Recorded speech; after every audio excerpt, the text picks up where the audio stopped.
Finally, the wait is over. Looking for the perfect present this Christmas? Get a whopping 40% off official Scottish Swimming merchandise.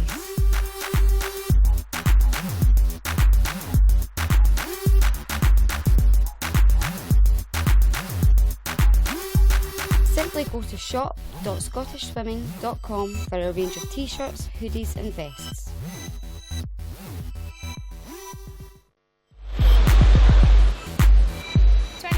Was great, but I'm getting ready to make 2014 even better.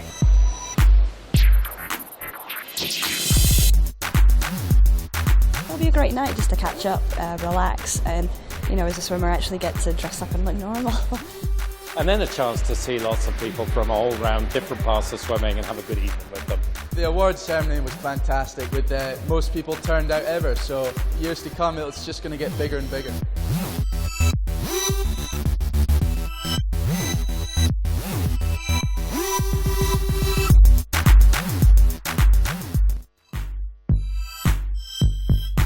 Tickets for the Scottish Gas National Open Swimming Championships are on sale now. The wait is over. Buy your tickets at ticketmaster.co.uk/Scottish Swimming or phone 08 444 999 990.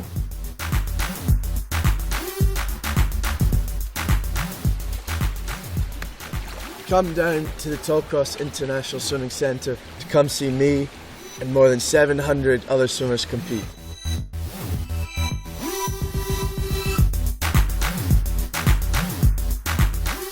The Scottish Gas National Open Swimming Championships, Tallcross International Swimming Centre, 3rd to the 6th of April 2014. Hello again, this is Charlie Rayburn at the Royal Commonwealth Pool in Edinburgh, ready for the second session of the Scottish National Short Course Championships for this year, 2013. I have with me, I'm pleased to say, Andy Mayo, who swam in the last Commonwealth Games in India, was a British international, Scottish international for many years on butterfly. So Andy will be providing race commentary here this afternoon. Andy, it was an incredible morning, wasn't it? We had fantastic swims right through the ages. Yeah, this morning's swimming was just electric, is the word that I want to put to it. So many records fell this morning, and to say it was the first session of this fantastic championships, everybody from the very first race was on form to race fast. So carrying that through, it's going to be so good. You get the impression, Andy, that these times, which many people are doing so many PBs, is as if this is their last chance to swim a time in the short course pool, apart from those few that are swimming next week in the European team. So they're trying to set a level from what they do next year in the long course pool. Yeah, you're quite right. Yeah, that's always a great aim for swimmers. They want to try and make it that the final meet of a short course event.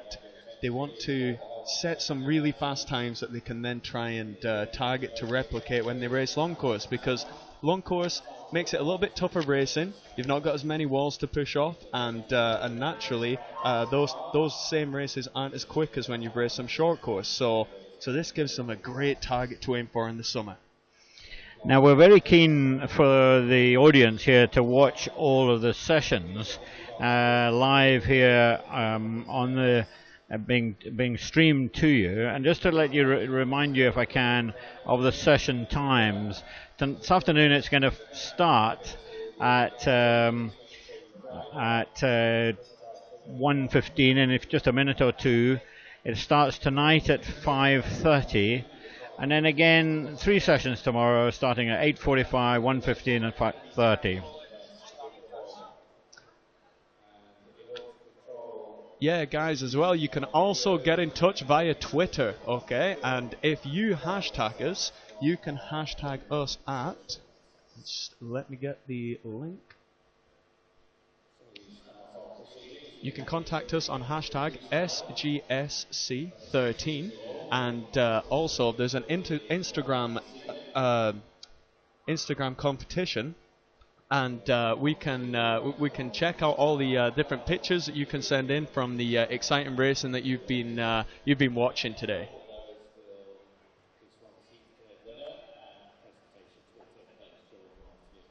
And the hashtag on that one is SGSCPicks. So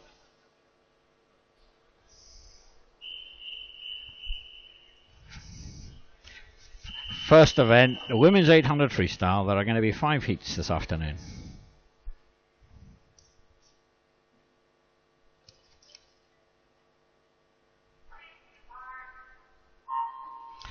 The first heat, there are just 4 swimmers. Lane 3, Shannon Patterson from West Lothian. Lane 4, Tammy Park of Stirling. Lane 5, Brooke Gillis of Carnegie. And lane 6, Emma Mason of Stirling. The 6th heat will be swum in this evening's final session. So there are just 5 heats this afternoon, and then 1 more heat this evening in the final session. This is what they call a declared winner event. They don't swim a final, they're just swimming for best time.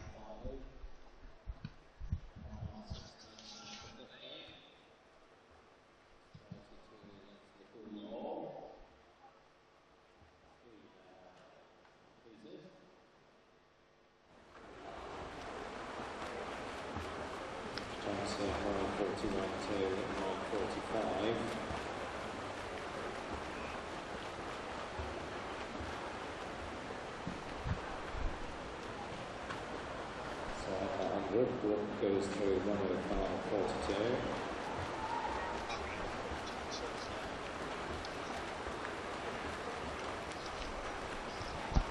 So, second session is up and running now, and we've got four girls battling it out on this 800 freestyle. And this is a perfect time for us to really think about what this meet is in terms of the calendar of racing, Charlie, and how important a championship like this is as we run into those Commonwealth Games in the summertime. Yes, well, I mean, from this morning, you can tell. I mean, not just the Scottish swimmers, the English swimmers, many of them swimming best times in the heats of the morning session, and sometimes considerable best times. So you get the impression that the pressure's now on. Next year is all about it, and these trials that Andy's talking about in April are so important and significant. So those who want to be in the mix are feeling they have to produce. I think we also have to recognise, and I'm sure we'll pick that up as we go through the afternoon, some swimmers will be in quite hard training at the moment. Other people will have rested quite a bit for this event. So you can't always tell, because somebody's swimming slowly here or more slowly, whether they're going to be out of the game when it comes to the trials. Yeah, that's a great point to make as well, and definitely something to keep in mind for the racing tonight. But this morning's already produced so much great racing, and like we've already said, that it's a great marker for these guys to then put down for times to chase down for later on this season. So it's a fantastic opportunity, and just in between session 1 and the start of session 2 here, I got the chance to speak to some of the guys who are racing here, and got the general feeling down from pool deck, and the feeling is that there's just an incredible atmosphere in this arena already, and a great feeling of the Commonwealth Games right like within touch now, and that seems to be really kind of spreading through poolside, and that's got to help the performances, don't you think?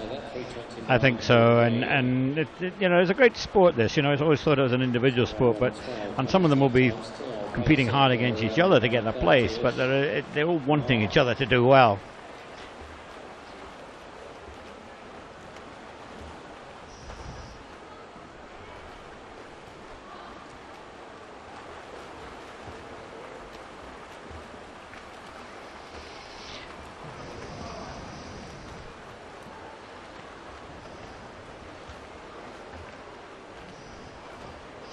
So we're at about 350 metres, and the other thing I think, Andy, that's important is this pool itself, in its new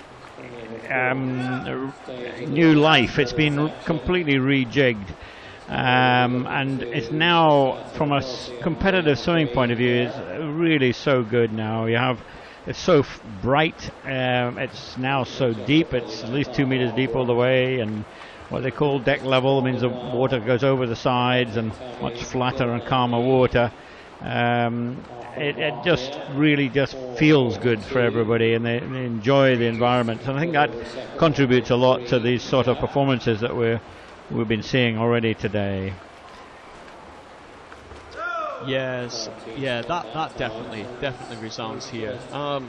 The support is something that's so special within swimming. I know that looking back to the last Commonwealth Games, we had some incredible support messages that came through to us out in Delhi, and already here we're seeing that same kind of the same kind of support coming out to the swimmers that are racing here today.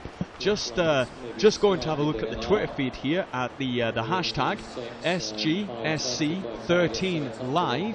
We've had some great shout outs. So we've had Jill Wilson. She's watching live at work, and she's sending a lot of good luck out to all the Derwent-side swimmers. And we've also got Fiona Lappin as well, and she's watching with little Ollie, who's 7 months old, and they're sending a lot of good luck to Team South Lanarkshire. So already we've got people tuning in and enjoying the racing that can't unfortunately be here on poolside, but that's the beauty of technology today. And Mike Wynn's also saying that great technical advances since his day. So he says he's supposed to be working, but the live feed is fantastic. So a great shout out to our QuipuTV team who are getting this out live across the waves and giving people a chance to watch this incredible racing, so it's not just us enjoying it. It's amusing hearing Michael Wynn commenting there on because he's swimming here himself on Saturday night. We had the big relay event, and he used to swim for Warrender many years ago, but nowadays coaches Haddington, so you better get back to work, Mike. Indeed. And we're going to pick up the racing now and turn our attention right back to these girls who are doing a fantastic job here, and we're picking them up all with 9 lengths to go. At the moment, our leader is still Tammy Park, swimming out of Stirling, and I know that a lot of the guys that train at Stirling do a lot of really good distance work, and they get a lot of support from the coaching staff there. I know that I can see down on poolside their coach Brad Hay giving a really good wave there. He's obviously happy with the job that's going on, and we can also see just down from him we've got Mr. Shranik coaching for Carnegie, and he's also shouting on Brooke Gillies as well. So great support even in these longer distance events from coaches to their swimmers doing a top job. Yes, indeed, and it's a tough event. I mean, there's not a lot of break between the sessions. They're really quite intense, the whole thing, and big squads as you can see there. Mark's dad, big squad they have there in Carnegie and Dunfermline. There's no rest for these guys as they're coaching. Oh, definitely not, and they must get an incredible sense of pride watching their swimmers race out at meets like this, because they see day in day out the early mornings, the hard training that these swimmers do. So to come to a meet, swim in an arena like this and enjoy this atmosphere, this great feeling must be really special for those coaches.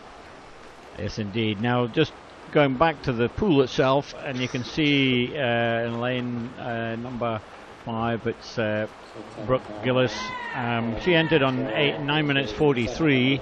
They're going to have another 100 meters to go yet, but she'll be on for a time very close to that, I think, or maybe even a little bit faster.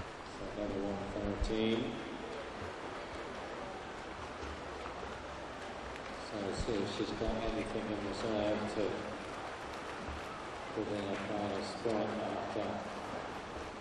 So turning there now with 75 meters to go, so almost through this event now, which is a grueling one for the girls, isn't it? The 800 meters, it's a long event. It's one that takes a lot of stamina, a lot of mental toughness, so fantastic job into that final 50 now. Starting to bring the legs in.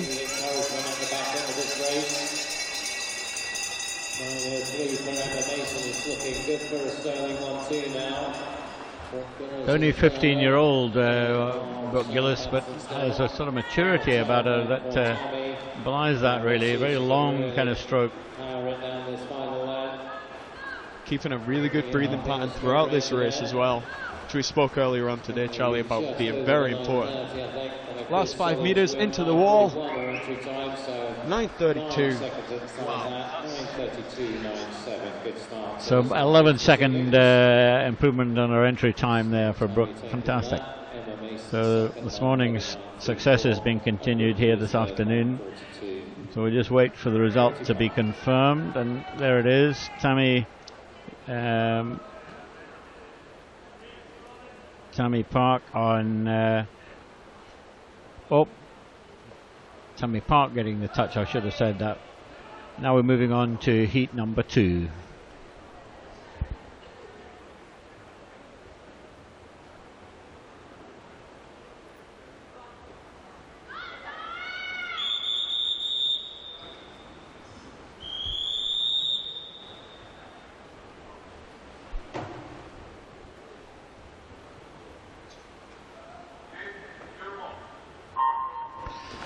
So we're on heat 2 of these 5 heats.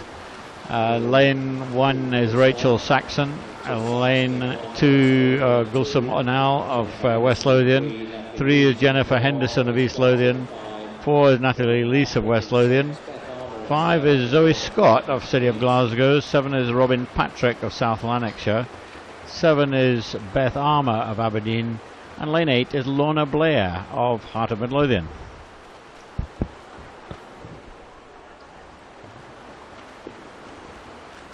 So a nice positive start by these girls to this race. First 50, everybody getting out and into it really well. So up and running, really wanting to try and conserve some of the energy through this first half of this race, don't we, Charlie?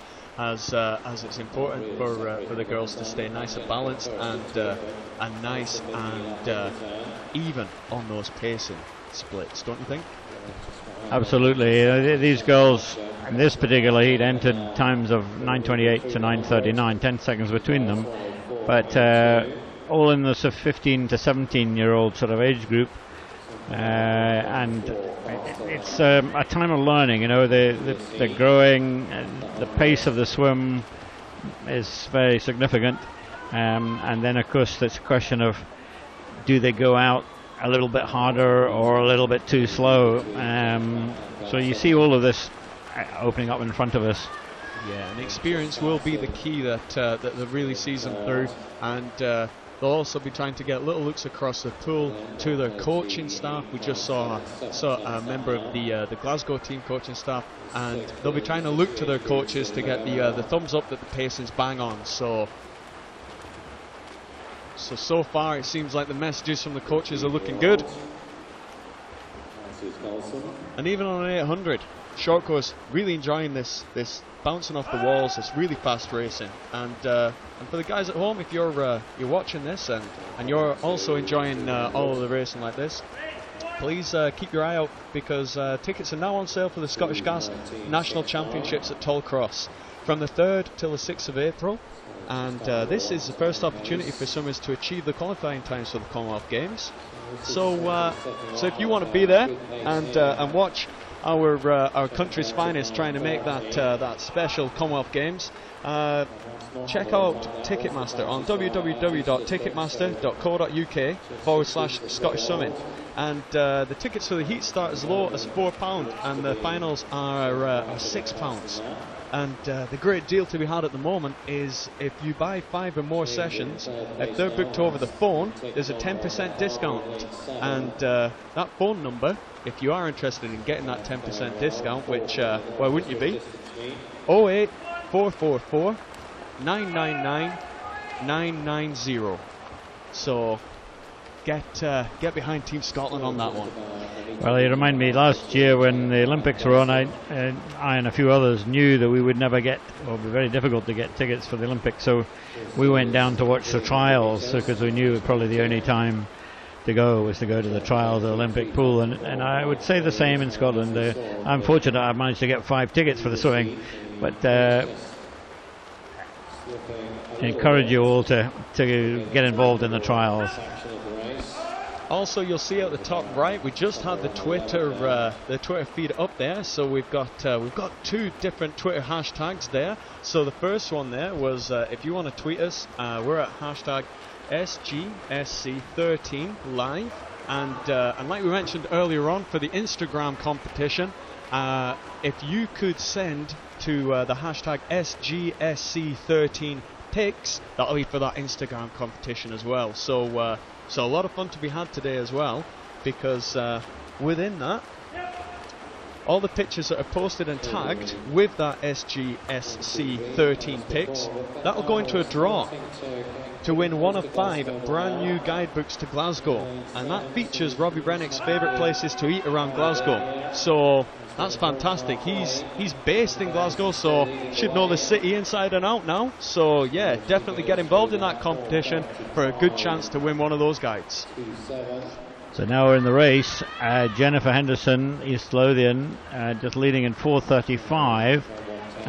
So scheduling at the moment around about 9:15, 9:20, where she entered Jennifer on 9 minutes 30.96. So she's where we had ahead of a best time schedule. As is Gulsum Anal from West Lothian, who's in second place in lane 2.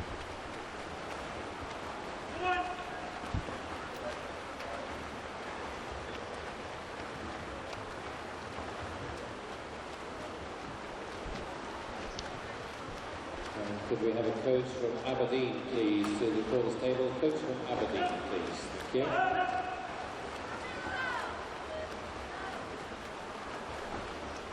Beth Armour, lane number 7 from Aberdeen, looking good. She's comfortably in second now, ahead of Gulsum.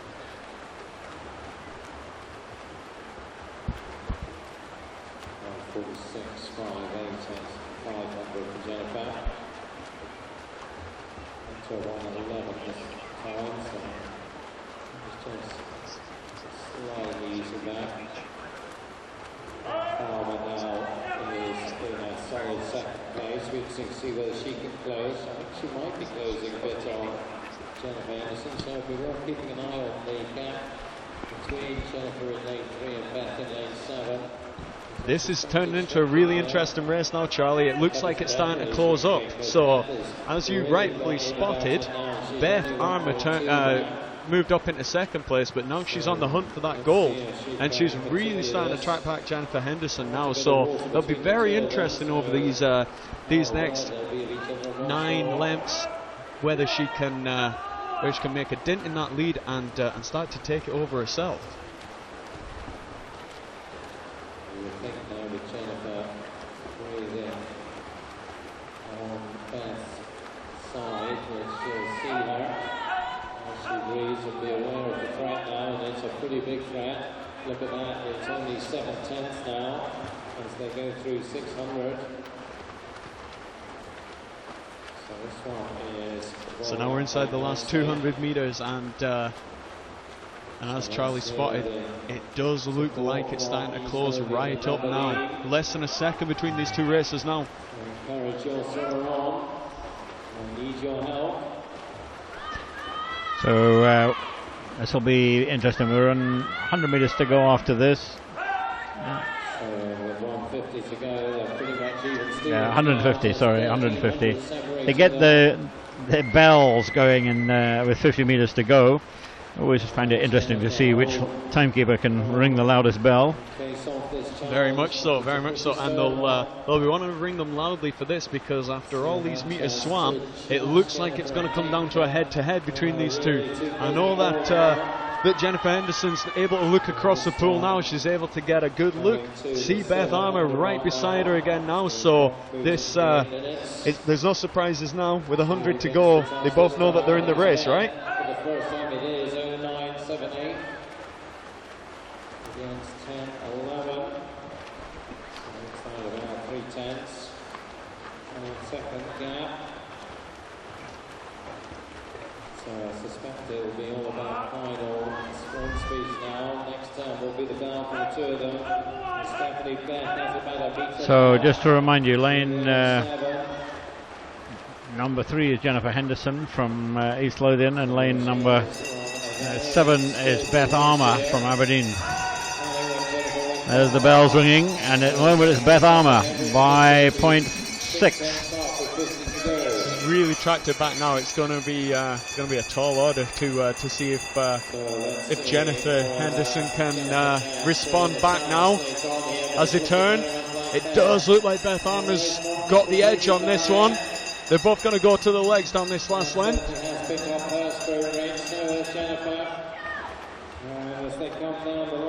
Eyes on for the finish here, Charlie.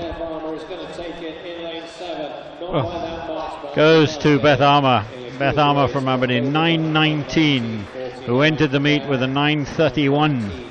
And second was Jennifer Henderson, 9.19.87, just 0.4 behind. Tremendous race between these girls, and enormous improvements on their entry times. Just waiting for the confirmation of that result. Come up very quickly on the board. Not usually a problem when you're swimming freestyle for disqualifications, because there are so few rules that you have to watch for. One of the only ones really is where they've done the full start or not, because what happens these days, you get disqualified after the race.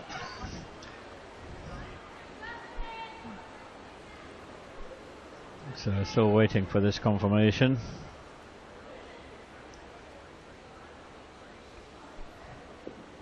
The result just coming through. Here we are, confirmed. First was Beth Armour, second Jennifer Henderson, third Robin Patrick. Heat number 3.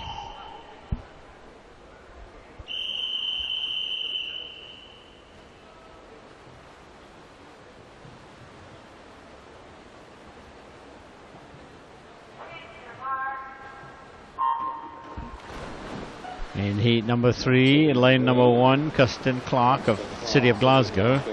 2 is Gabrielle Burdis, City of Sunderland. 3 is Ailsa Timoney from Warrender. 4 is Emily Hewitson, Dumfries. 5 is Ella Shilliday from Stirling. 6 is Faye Hindemarsh from Newburn. 7 is Fiona Dixon from Highland. And 8 is Alex Cunningham from East Lothian. That was a fantastic start there from lane 2, Gabrielle Verdes.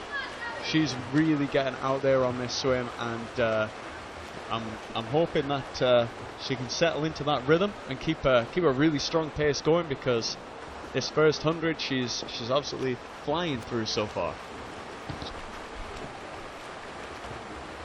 Yeah, we have again the ages here, all of them 15-year-olds. So you know, it's a big adventure, and sometimes you'll find people having a go and then suffering badly later, and others holding back more than they needed to. Yeah, that comes down to what we've been saying throughout this event. Experience is always so invaluable at racing, and the more that you can expose yourself to, the more opportunities you can to race that distance, to learn, to experience all the way through, the more you're going to learn about yourself and how you can handle this event.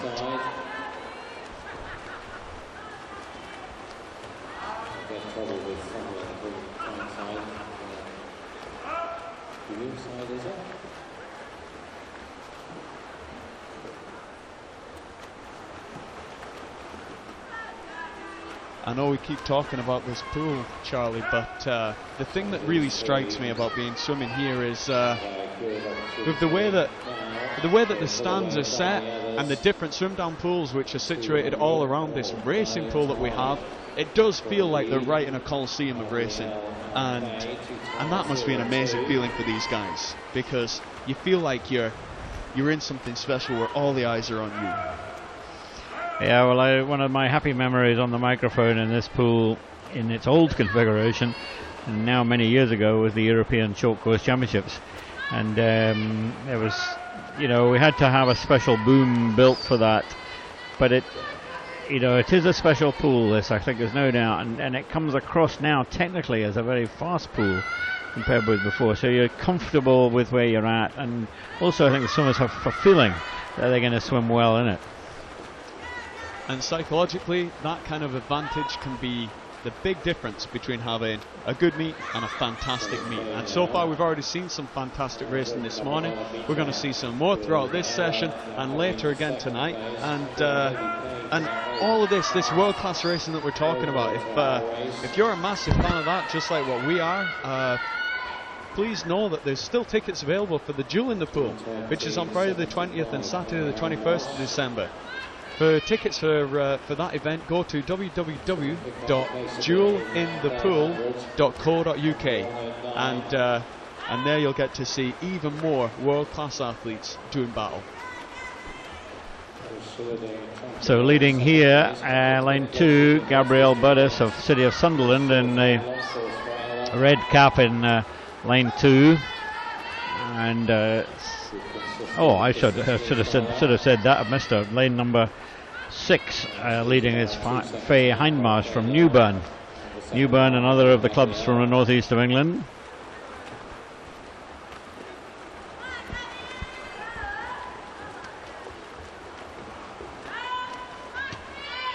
And just looking down the competitors in this heat alone, we've got swimmers from Glasgow, Warrender, Stirling, and then we have swimmers also from East Lothian and the Highlands, and then also from Newburn and City of Sunderland, and Dumfries. You know, this is stretching all over, and that's a real testament to how incredible this meet is, and how well respected and well renowned it is within the swimming calendar to bring people from around the country here to race it. This morning we saw world-class people from Loughborough University and Bath, and it's incredible that this kind of competition can draw in so many big names and faraway places.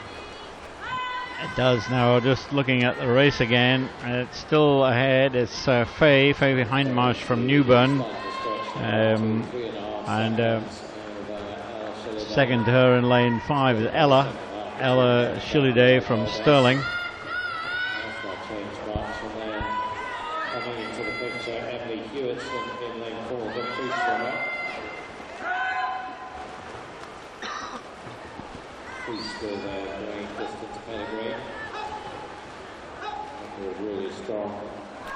One thing you sometimes notice in these longer races, such as this, the 800, that when they're training, someone often will swim around the lane because they're having to share the lane, and sometimes they forget that in a race and they swim up one side and down the other side. Not seeing this quite so much in this particular race, but sometimes it happens. Oh, very much so. Yeah, that's a really good point, Charlie. Especially people can get a little bit lost when there's racing long course. In a short course pool, 25 metres, you're right, it possibly doesn't happen as much. But in long course, when the lanes are so long, you can find people just drifting and going astray a little bit. Second, not too much in it now to Gabrielle and Emily. Just 7/10.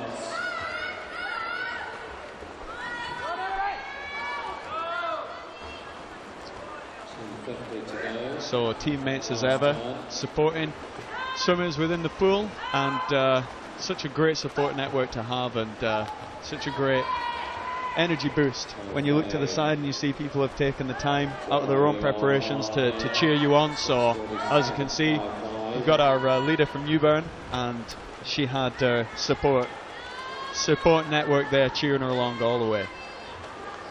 Yes, she's well ahead at the moment. The other girls are really almost in a line, a number of them. But Faye Hindmarsh from Newburn well ahead at the moment. Also looking around the pool, you know, nowadays they can do their swim downs and their warm-ups whilst the competition's going on, because the other end of the pool is being used for that. And then you can see also swimmers loosening down on the static bicycles, and lots of mats for stretching and so on around the poolside. Translates to nearly 9 seconds in the pool, with So once Faye gets up to this turn here, that'll indicate we've got 100 metres of this event, of this heat, left, and be interested to see then the rest of the pool. The battle for second place is still fiercely being contended, and between the three girls battling for second, now's the time to make the move, I think, Charlie. Yes, indeed, and look at that, it's 7:56. She entered looking at the time on 9:22, so I think that's going to be improved on by quite a bit.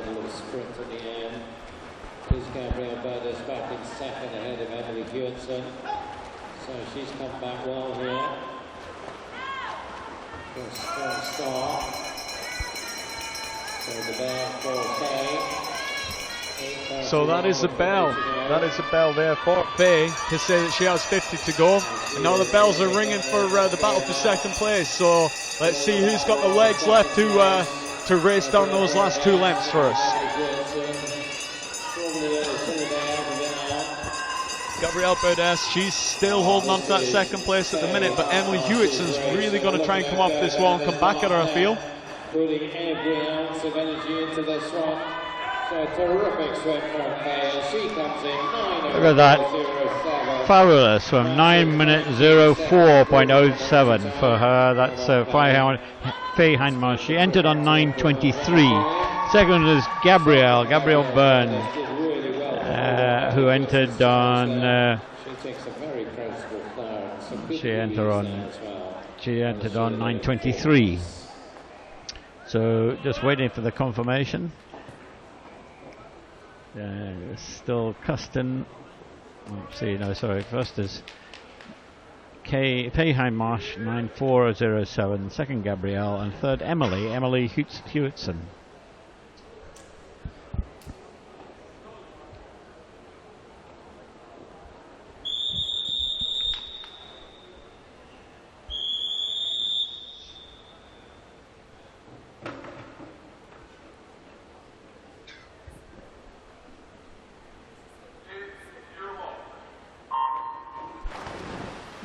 So this is the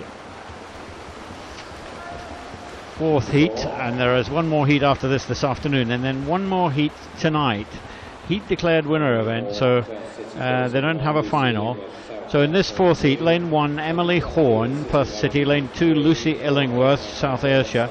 3 is Ailey Duthie, City of Aberdeen. 4 is Laura Gillingham, Derwent side. 5 is Zoe Mitchell, Carnegie. 6 is Jordan Sturt from Warrender. 7 is Lauren Mackenzie of Elgin, and Alexandra Bryce is in lane 8 for first.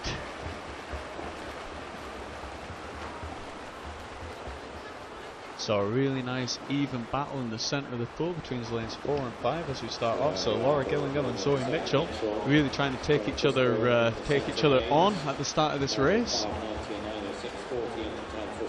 Hopefully they'll be able to work side by side throughout this heat and take each other through to some personal best swimming would be great. Now these girls aged 15 to 17, this lot. Fastest entry times on 9 minutes 5.9 from Laura, she's in lane 4, and the slowest entry time was 9:21.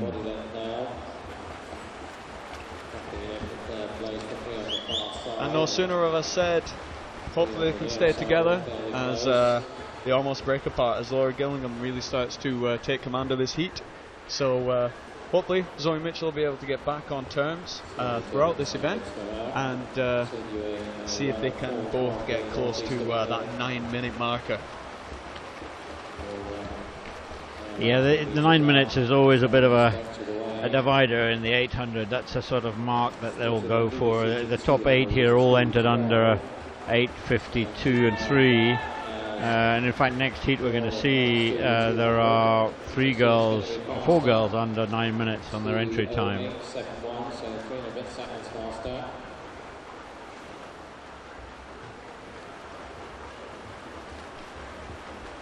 Still seeing some really great streamlining from all the girls in this event off the walls, and that's a real important thing of not just short course racing but racing in general, making sure that you're getting that really good tight streamlined position, that arrow position, one hand on top of the other, stretched right out long so that you can cut clearly through that underwater. One thing, Andy, I think that people who aren't involved in swimming might look at a bit at the tumble turns. You know, so many people say to me, "Oh, I wish I could do a tumble turn."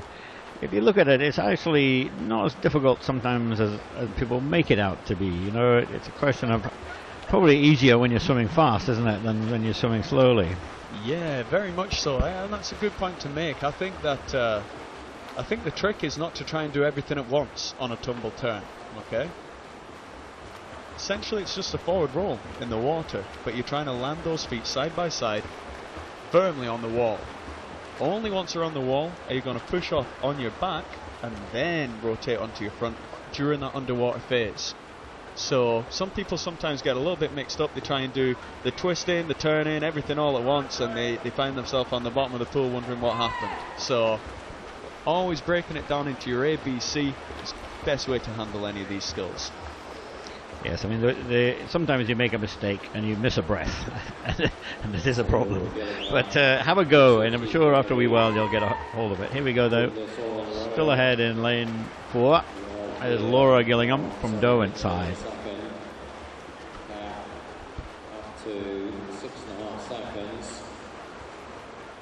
2-second gap between Zoe and Lucy. And if you do have any questions regarding any of the racing, what you're watching on the screens, why certain swimmers do certain things, don't be afraid to send us a tweet across, hashtag SGSC13 live, and get in touch with us and let us know what you're seeing and what you're enjoying about the racing as well, because it's incredible footage that we're sending out by QuipuTV. They're doing a fantastic job with the cameras and giving us a real easy job watching all of this fantastic racing. Yeah, perhaps you could also spread the word, you know, that it is on the computer, and just build up the swimming audience too. You know, I'm an old man. I remember when swimming was televised a lot on straightforward television, but we don't see much of swimming now, and we need to build up the swimming audience. So Laura Gillingham still well ahead, lane 4.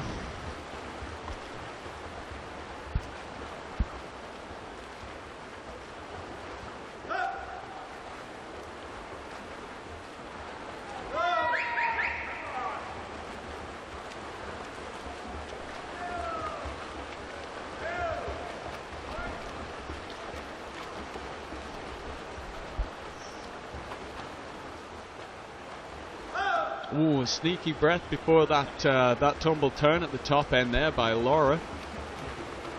We keep stressing the importance all the way through this meet of making sure that you hit these turns bang on so that you can really bounce off that wall, take all of that speed into that push off. Taking any breaths right before that tumble turn is going to kill a lot of that speed, isn't it, Charlie? It is, and you know, it's often taken because, well, they are beginning to run out of gas and they just fancy an extra breath, but you know, you lose a fair bit. The Americans who we're going to watch next week in the Tallcross Pool, you'll not see too many of them taking a breath going into the turn like that. Up in the top corner again, you're going to see those Twitter hashtags, guys, so please do get in touch with us, whether it's to give us a shout out on the hashtag SGSC13 live, or don't be afraid to get those pictures in for the competition on Instagram, and the hashtag on that is SGSC13pics for a chance to win 1 of 5 guidebooks for best spots to eat around Glasgow, endorsed by Robbie Rennick. Does this mean to say that Robbie Rennick has eaten in all these places, I wonder? Well, I can imagine that he takes a bit of refueling with all the fast racing that he does, but you're going to have to obviously get a picture into the competition to try and have a chance of winning to find out, I think, on that one, Charlie.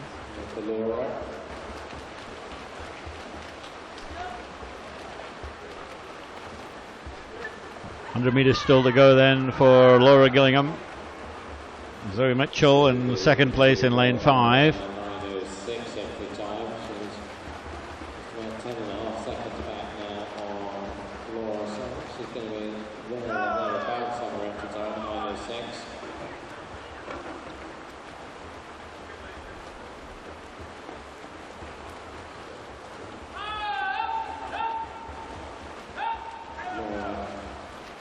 The hard way.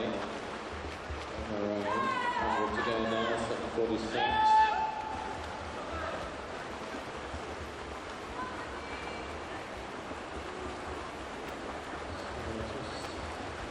Finding it tough to maintain the pace down these stages as she maybe just tires. She's been an impressive swim as she will get there.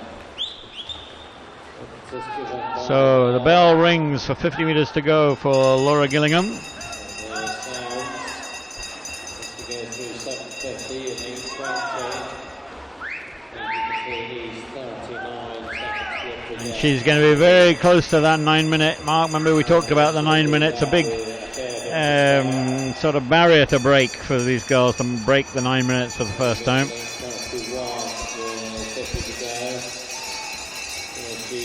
I always think that must be such a welcome sound to hear when you're racing an 800 or a 1500 event, that relief bell to know that there's only 2 lengths of the racing left. Very good, 8:53.35. Entered on 9:5.9. Second there to Zoe Mitchell from Carnegie, 9:4. She entered on 9:6.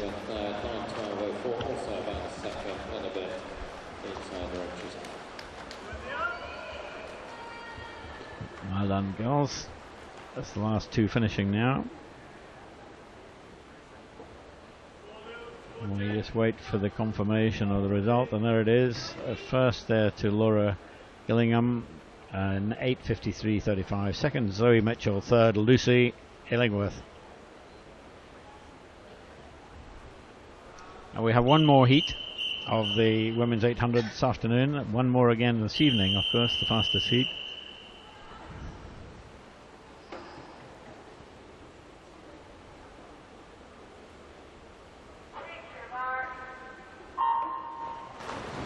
And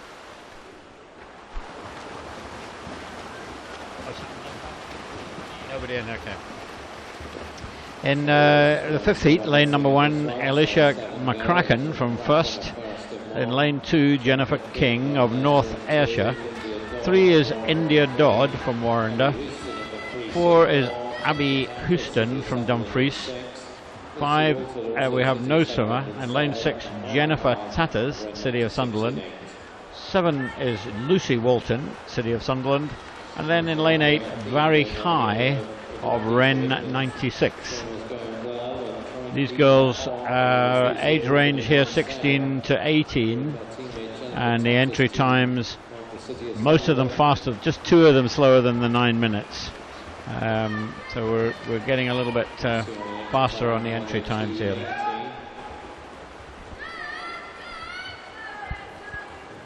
She goes through the 100, 101.73. 7 cents faster than Laura Gillingham's 100 split.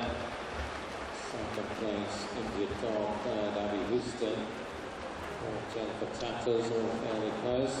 For those of you who watched those opening videos as well before the live racing started for this session, there was footage of the last Scottish Swimming Awards, and just want to let you guys out there know that early bird tickets are now available for the Scottish Swimming Awards at Kelvin Grove Art Gallery and Museum on the 13th of September in Glasgow.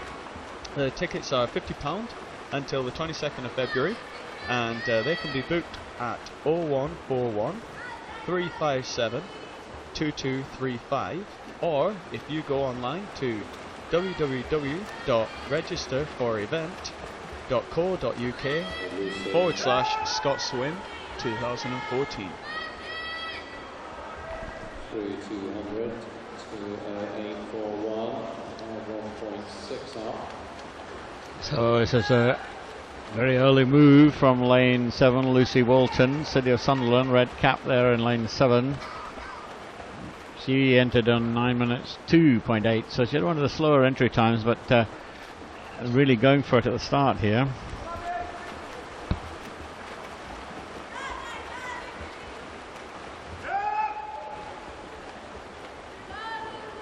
Houston in second place now, just ahead of India Dodd. The medalist in the West District senior age groups. Finalist in the ASA Youth, so I'll say finalist, top 8 place. India Dodd, the East District age group champion. In her entry time up in Inverness in the North District Grand Prix, where she was 7th. She's showing good form recently. There's along there Jennifer King as well, the youth squad member up there. Tied for 8th in the national championships in the summer. So great to see that Lucy Walton's really taken this swim on, but at the other side of the pool we've got a real battle going on for silver as well as they come into this tumble turn. You see at the top of the screen you've got 3 of the girls really battling it out there. As the screen pans out, I think that this is probably going to be one of the most even races that we've seen of this session so far, Charlie. Yes, I know that there was about 9 seconds between the girls on entry times, but you saw what happened. Lucy went out very quick, very determined to be in there, but and it takes a lot of guts. And the question is, has she gone off too quick for herself or not? So far she's hanging on well enough, but she's got a lot of pressure now, I think, particularly there, lane 4, Abby Houston from Dumfries, white cap, and Jennifer King in lane 2 from North Ayrshire. Discipline last year was the silver medalist, so going into the seniors this year. And she is up there and looking pretty strong here.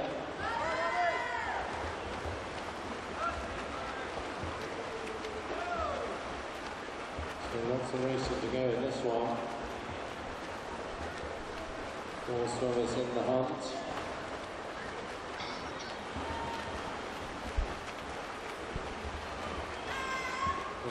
It's a little bit back on Royal Commonwealth at the halfway point, at 1.7 for Lucy Walton, back on Laura's times. At the moment, it looks like she may be the fastest before we go to the final heat this evening. So, for the first time in this one, just pushing off with Lucy is Abby Houston. Abby Houston, the white cap. Again, Jennifer King from North Ayrshire, lane 2. Those 3 really in the picture still. And I think they've just gone past Lucy. They have, led by Abby, 5:31.18. Fantastic, and now we've got a real race on our hands, haven't we?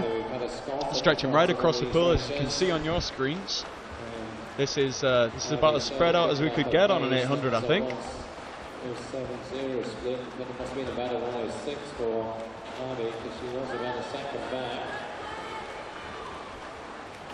Unfortunately, Lucy Walton just starting to tire a little bit through this again now, but she's by no means out of this. She's done a fantastic job getting herself to this point in the race. Let's hope she can keep that rolling forwards. But eyes are now moving across to the top of the screen for Jennifer King. And also Abby Houston are kind of neck and neck at the moment as they hit the wall here. So hopefully we're going to see a sprint finish coming through on this one, Charlie. I think we will do, actually. They're looking in lane 2, Jennifer King, a little bit of a lead in this last 25. And coming also into the picture is India Dodd, who's in lane 3.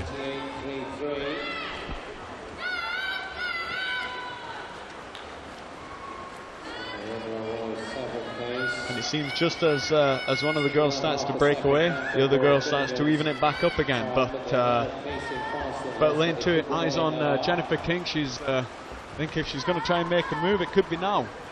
Jennifer is not shaken. Abby up though. And Laura and India. Only 3 or 100 metres to go on 7 minutes 11. So again, we're going to see really good times. Fastest time in this from this heat entered was 8:53.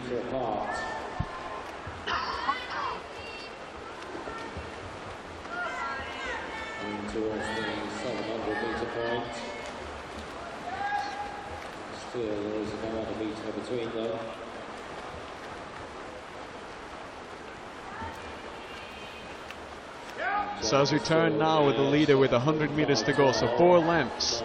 This is it. This is where the girls are going to start bringing their legs into it a little bit more, trying to stretch forward. On the previous heat, just over second. Jennifer King really starting to command just by a stroke or two here. Jennifer now body length up.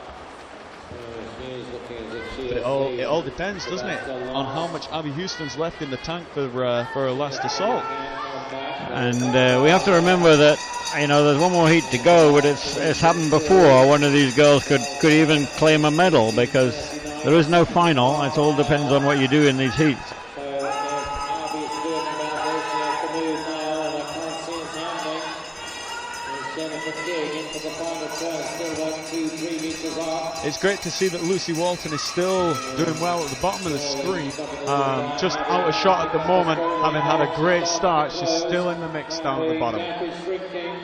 Surely Jennifer will hold on here, but not by as much. She does take it now. Jennifer King, she finishes 10 seconds faster than her entry time, 8:50.83. Second going to Abby Houston, and third Lucy Walton.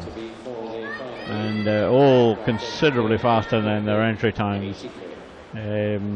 Just waiting for that result to be confirmed. Well done.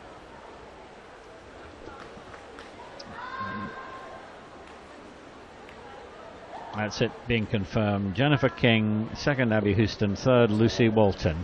Of course, that final heat will be swung tonight, so we move on now to the...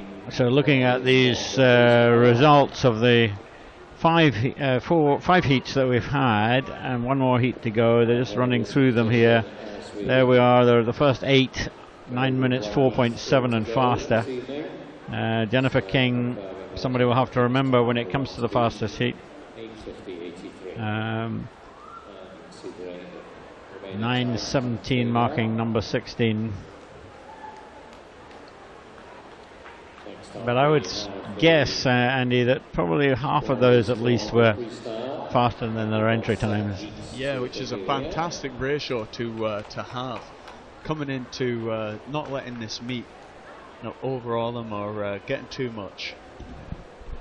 So now we move to a boys 15 and under event, which is 400 metres freestyle. And there are 7 heats.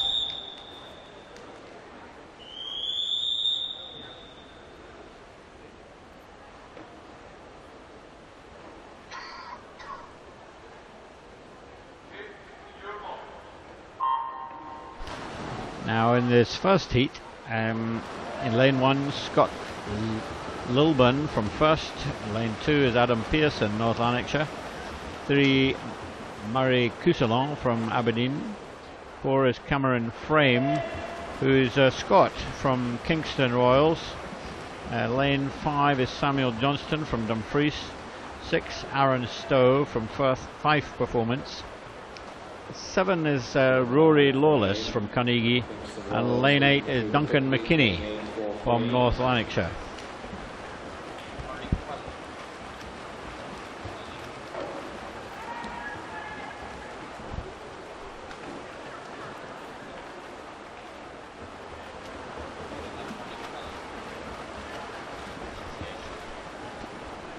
And as this racing's just going on, we've just been checking the Twitter feed, and we've had a tweet come in from New Battle High School PE department, and I'm guessing that will be Bob Foley getting in touch, saying that it's great to see Charlie, a legend of Edinburgh PE, when he was a boy, and also myself getting out there on the airwaves to you guys, and bringing you all of this footage here. So fantastic to get a shout out there to both of us. Very kind words.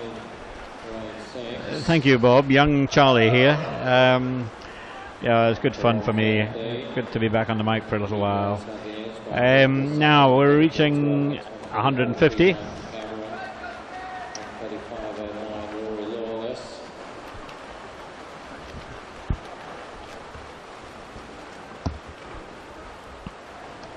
Really tight in to that wall there for the turn for Aaron Stowe. Gave him a lot of power on that push off, helping him down this length here into this turn, and it looks like we're going to get a really good battle going on between him and Cameron Frame.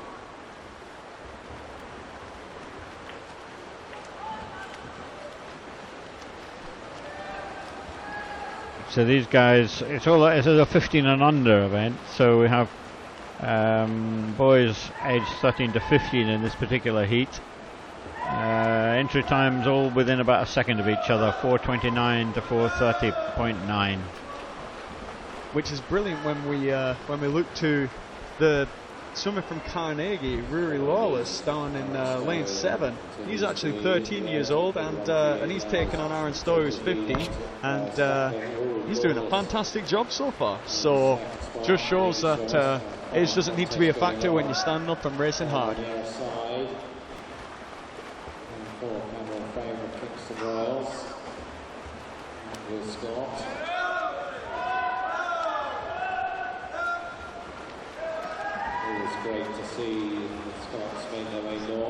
It's a bold swim from in lane 4, Cameron Frame. Kingston Royals is what we traditionally call an Anglo-Scot. He lives in England, swims for Kingston Royals, but wants to be swimming in the Scottish tracksuit. So it's Cameron Frame trying to make his mark in this Scottish event.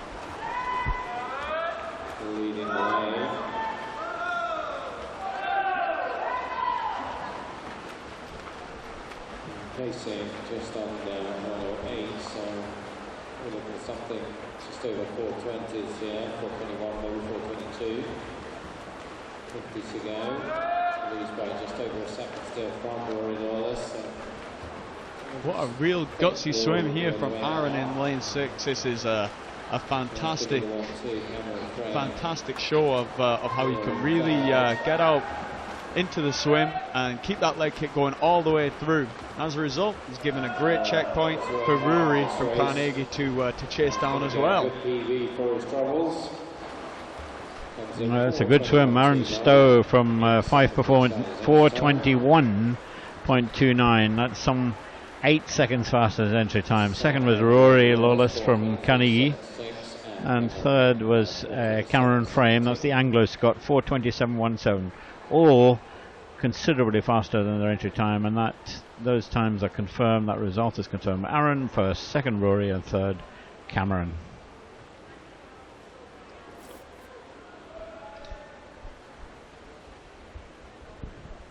There are 7 heats of this, and we're about to have heat number 2.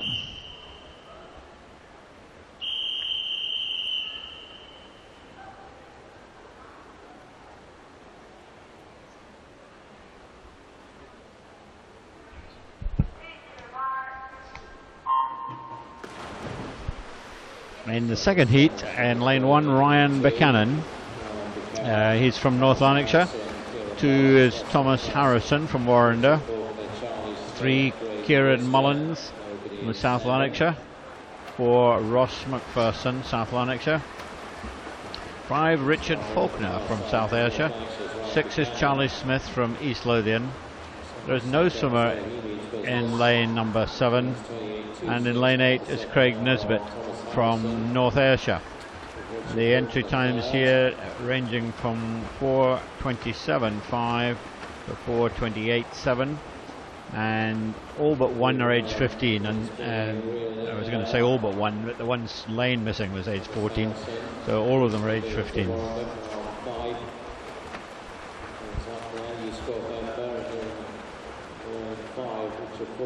South Ayrshire, so there's 3 just behind them. Ross McPherson, South Lanarkshire, and Mullins as well.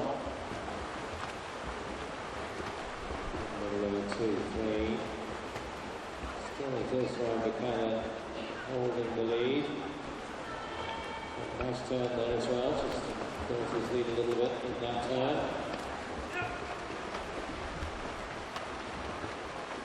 Coming to the 150, he's holding on.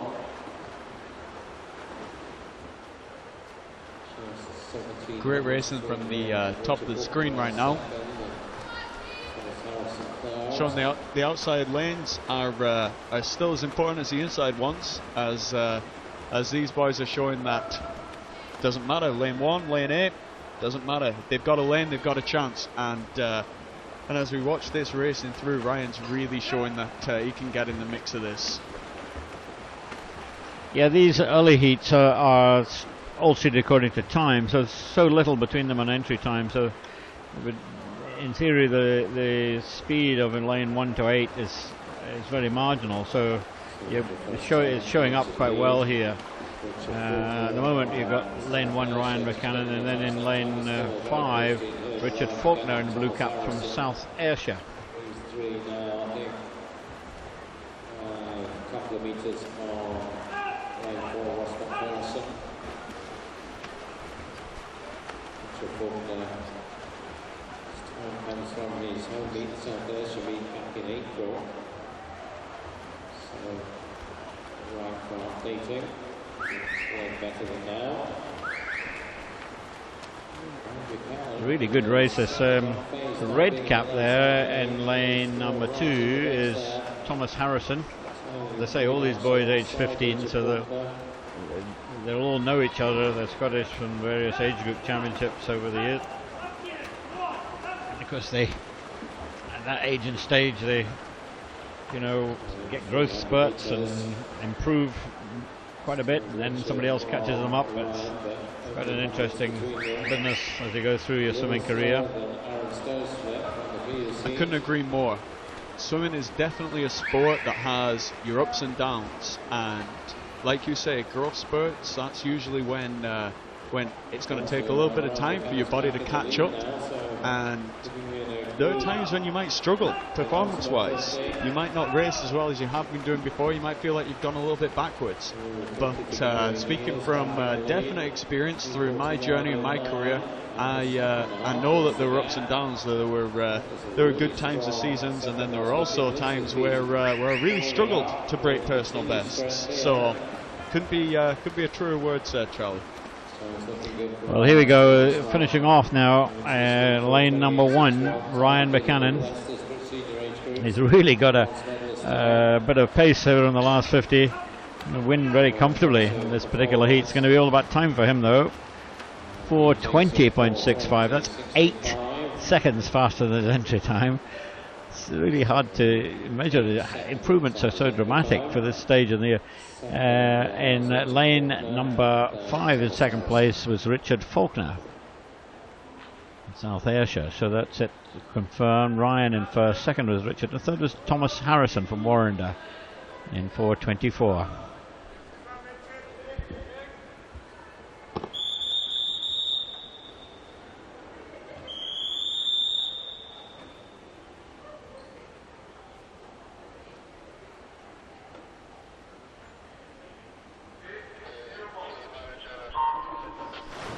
So we're now in the third of these 7 heats for 15 and unders freestyle for boys. In lane 1 from first is Gareth Haberfield. In lane 2 from Elgin is Oscar Heald. In lane 3 from Stirling is Angus Cameron. 4 from West Lothian. I should have said Cameron Broadfoot, who is a reserve who's come into lane 3 from Warrender. Lane 4, Samuel Jones from West Lothian. Lane 5, Fraser Beebe from Carnegie. 6 is Fraser Meadows from Warrender. 7 is Greg Turner from Fife Performance. And lane 8, Callum Smith from Carnegie. All these boys aged 14 and 15.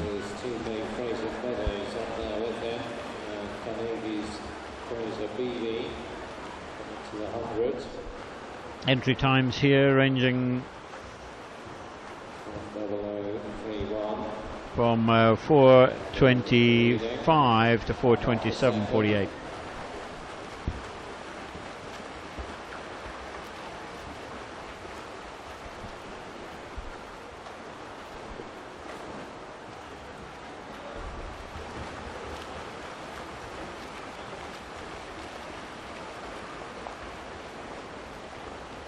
So the white cap at the moment, that's lane 3.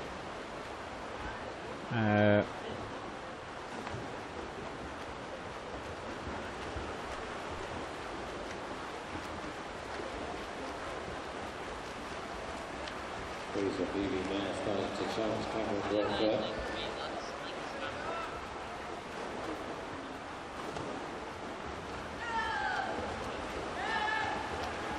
So it's Angus Cameron, I think, is in lane 3, not Cameron Broadfoot. Yeah. Okay. A little confusion there, but we were told there was a reserve coming.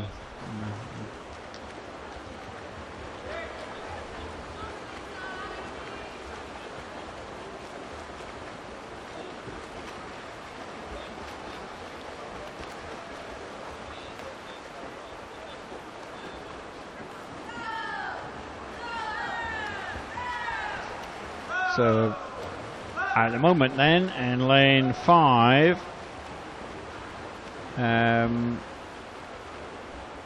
we have Fraser Beebe from Carnegie.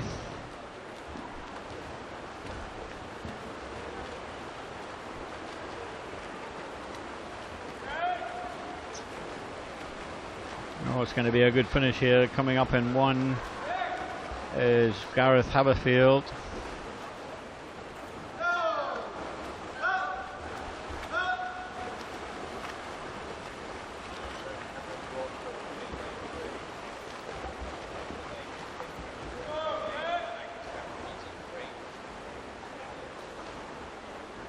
So at the turn there, Fraser Beebe still holding on to the lead here, really stretching out through the middle part of that race, and he keeps well, again, he's just done it now. He keeps popping his head up to look down the distance of the pool, which hopefully going away from here he'll maybe be able to look back online and check this footage and hopefully try and iron out that habit, because it's the little points like that that tend to slow us down. So if you can try and keep himself in more of a neutral position, that might keep him moving forward.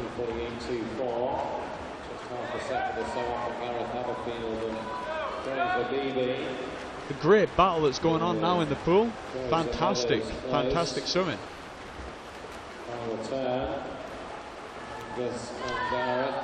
Gareth Haberfield, he's really starting to come into the race now in lane 1, really getting strong each time he's stretching forwards. So very close indeed as they come in.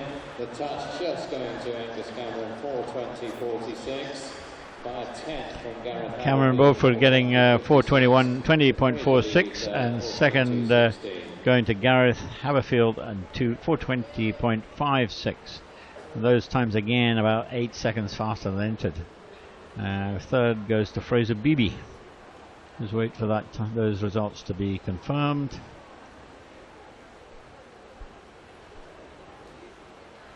And maybe a little hold up here because there was a confusion about reserve coming in there. So maybe hold things up a little bit. Very much so. We saw a great finish there from lane 1, Gareth, but so there we are. The result: Angus Cameron is the winner. Second was Gareth Haberfield, and third Fraser Beebe. So thank you very much.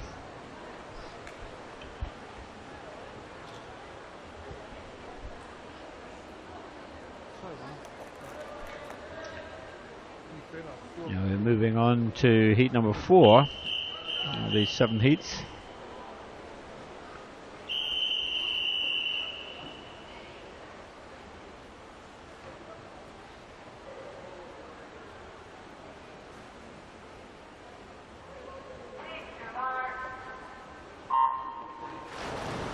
So in lane number 1, Vincent Joseltis from Stirling. Lane 2, James Collier from Carnegie. 3 is Toby Douglas from Eyemouth. 4, Blair Fotheringham from St Thomas. 5, Mark Elric first. 6, Ewan Ronald. There's a Scot who swims for Leicester Penguins. Lane 7, Josh Mitchell from South Ayrshire. And lane 8, Cameron Arnott from the City of Aberdeen.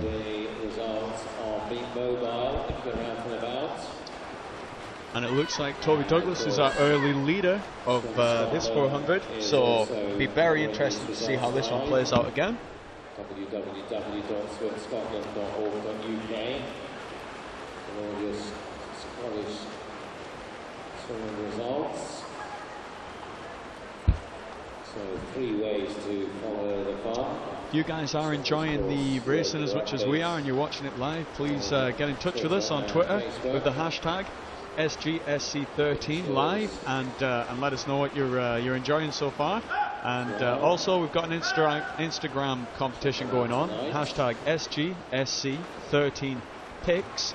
And if you send us in your pictures on that one, you've got the chance of being one of 5 winners to get a brand new guidebook to Glasgow, which features some of Robbie Rennick's favourite places to eat in Glasgow. So well worth sending us some stuff in there, please, guys. So in this 4th heat, the boys are all aged 14 or 15. The entry times ranging between 4:22.4 and 4:24.69. Very interesting watching some of the underwater on the guys that are swimming at the moment. Some choosing to go straight to the freestyle kicks, some choosing some butterfly kicks, and actually our leader at the moment, Toby Douglas, he's actually choosing to just go one slow fly kick and then kicking back up to the surface. So definitely think that the turns could gain some speed off that in training, running into following competitions. Yes, a big variance here, isn't there, Andy? I haven't seen a kick for a wee while like the one we have in lane 3. That's Toby Douglas. He's very arm dominant and he doesn't do a lot of work with the legs at the moment. No, it doesn't seem to give him much propulsion. But saying that, he may go to his legs later on during the race. But our new leader is Mark Elric in lane 5, and he's really stretching out away from the field now. As we see him coming on the screen, he's coming inside that red markers for that turn. And he's got a really commanding lead over this heat now, so it's going to take some doing to try and track him back. Mason from him. It's about a 1:03.5. So we're looking at something a lot faster than his 4:22 entry time.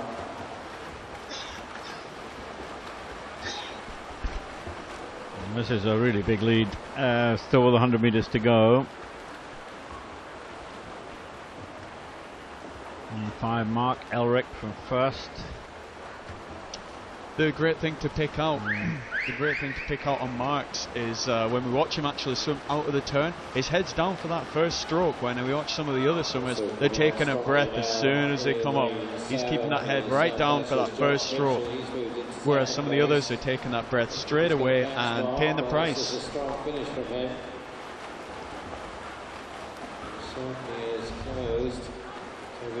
So these boys entered on 4:22, and there we are, Mark Elric 8 seconds faster than his entry time. Second going to Josh Mitchell, and third going to Toby Douglas, 4:16.59. Mark, Josh, Toby. Just chunks being taken off their entry times, and it's just so encouraging to see so many.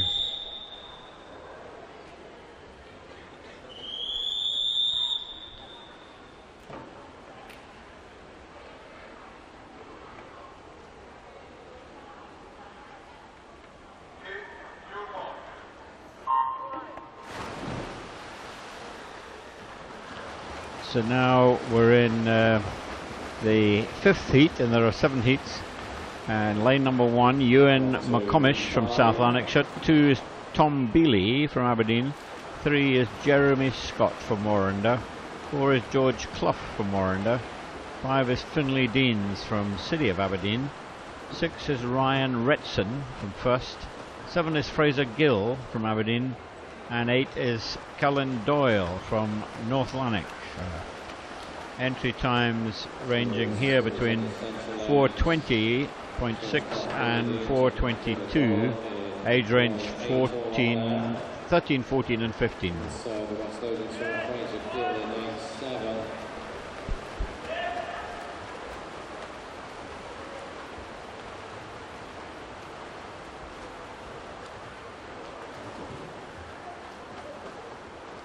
Royal 59.38.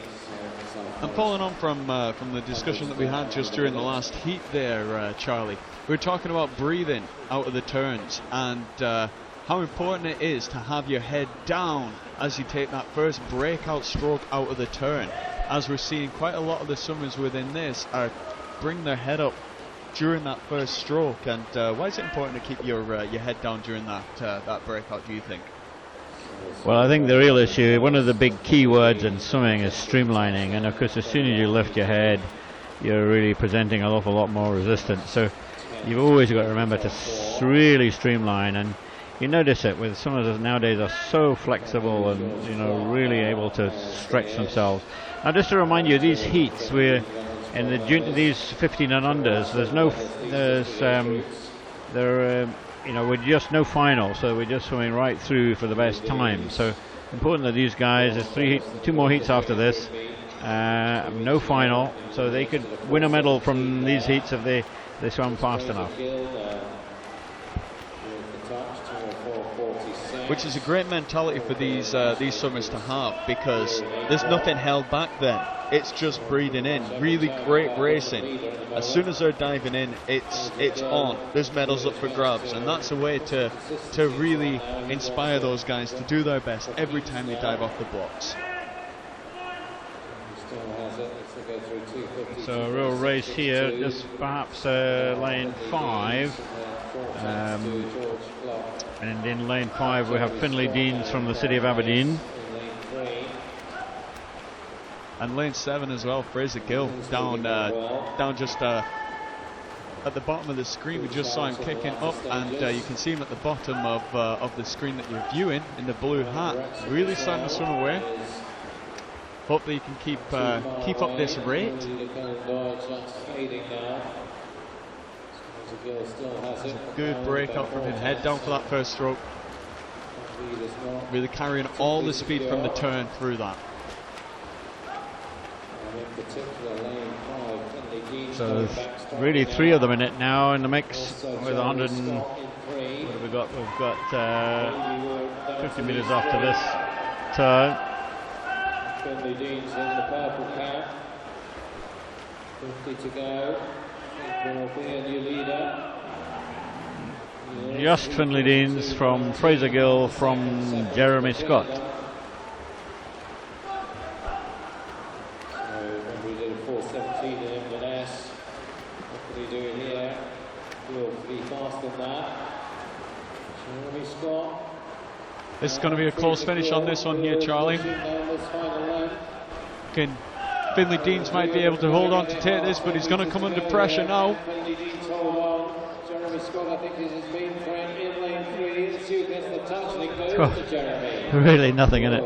4:14.58 for Jeremy Scott award. A second going to Fraser Gill of West Lothian, and third going to Finlay Deans.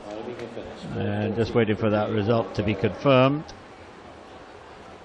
But again, the entry times were something like 6 seconds slower than those times. Official result there: Jeremy Scott first, second Fraser Gill, third for Finlay Deans. 4:14s for the 3 of them.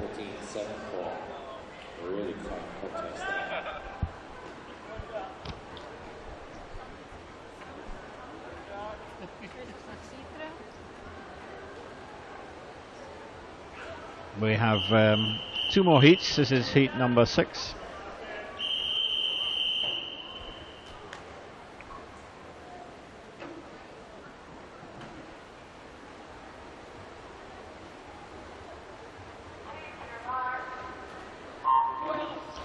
In heat 6 in lane 1, Patrick Smith from South Ayrshire.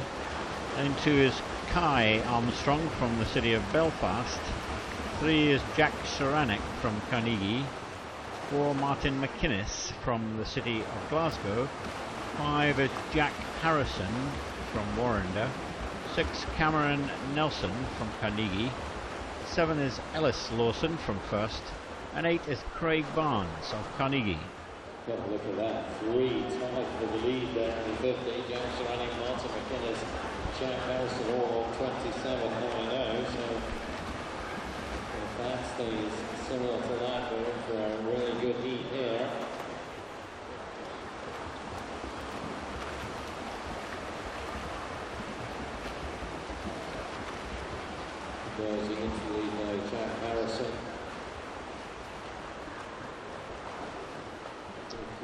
at the turn there, Jack Harrison turning first, really trying to make a breakaway here, but I think this is going to be quite a good race through here with Martin McInnes. Yeah, these boys, all 14 and 15 year olds, entering entry times 4:17 to 4:19.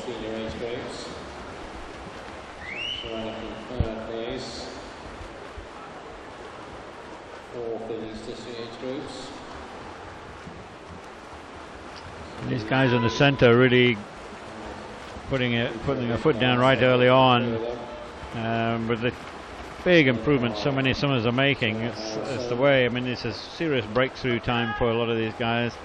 Jack Harrison, 14-year-old, just in the lead from Angus Barr in lane 4.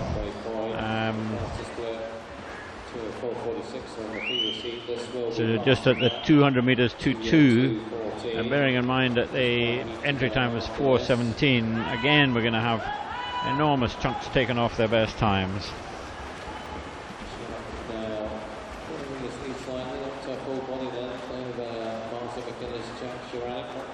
And remember that they could win a medal from these other heats. Looking at the entry times in the final heat, they range from 3:57 to 4:16. So 50 metres to go, and we're turning with 2:33 on the clock. Still Jack Harrison. Jack Harrison, 14-year-old from Warrender. Next term is lane 4, Martin McInnes from City of Glasgow, and lane 3, Jack Serenic, 15-year-old from Carnegie. So big finish here then for Jack Harrison. Still have another 50 to go.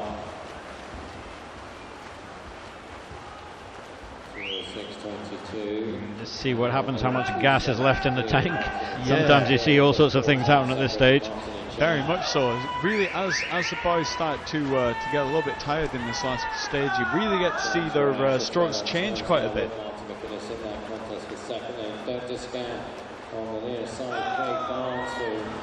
It's really interesting for them to be able to have a look back on this and see what their form looks like at the end of the race, and see if there's ways that they can maybe hold their streamlining off the walls a little bit more, and also look to where their hand path is under the water as well.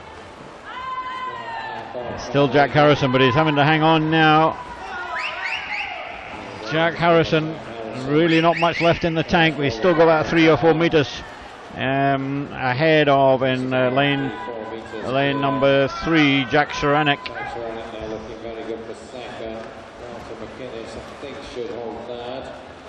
So great time there, 4:11.31 for Jack Harrison of Warrender. Second going to Jack Serenic, 4:13, and third to Martin McInnes.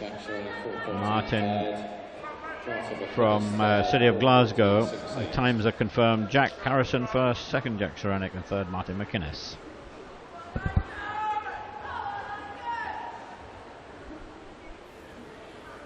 We have one more heat of this boys 15 and under 400 freestyle. Remember, there are no finals, so this is the last heat, and you know these times will count. Ones have been done already.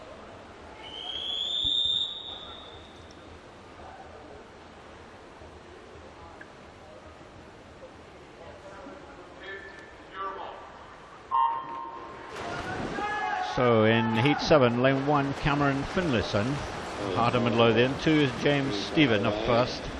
3 is Scott McClay of Perth City. 4 is Angus Barr of South Lanarkshire. 5 is David McGregor of Dumfries. 6, Callum Laurie of First. 7 is Scott Deans of City of Glasgow. And lane 8 is Jack Watson of City of Aberdeen.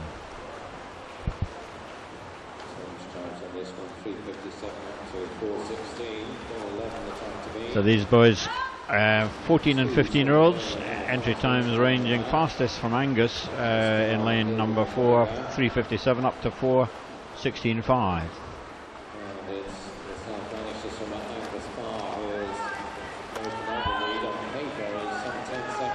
And Angus there in lane 4 already trying to take a hold of this heat, really try and cement himself as the clear leader. He's got about a body length up on the rest of the swimmers at the moment. Angus, youth squad member in the ASA age groups in the summer, UK Schools Games as well. He was the champion. So a swimmer with a very promising future. A 15-year-old with a loving care of Andy Figgins and co.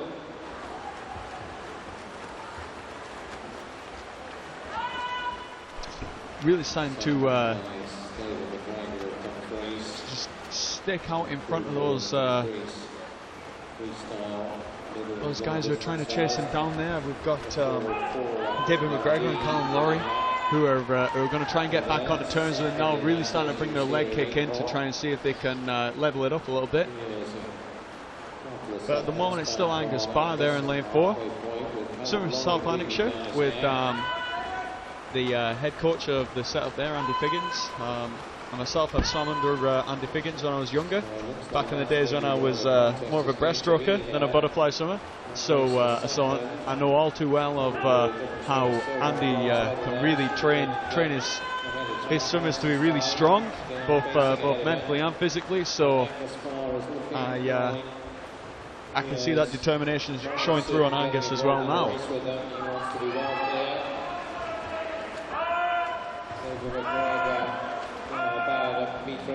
So at the moment this is going to be very interesting because Angus has really laid down his intent and he's gone out very hard, but David McGregor and Dumfries is in there, Betty, lane 5, and then in 6 is Callum Laurie from first.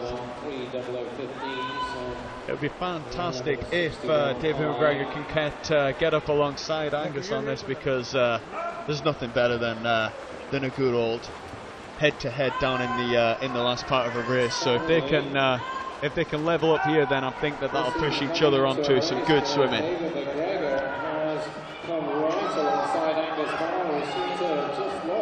Level it up, he sure has, Charlie. This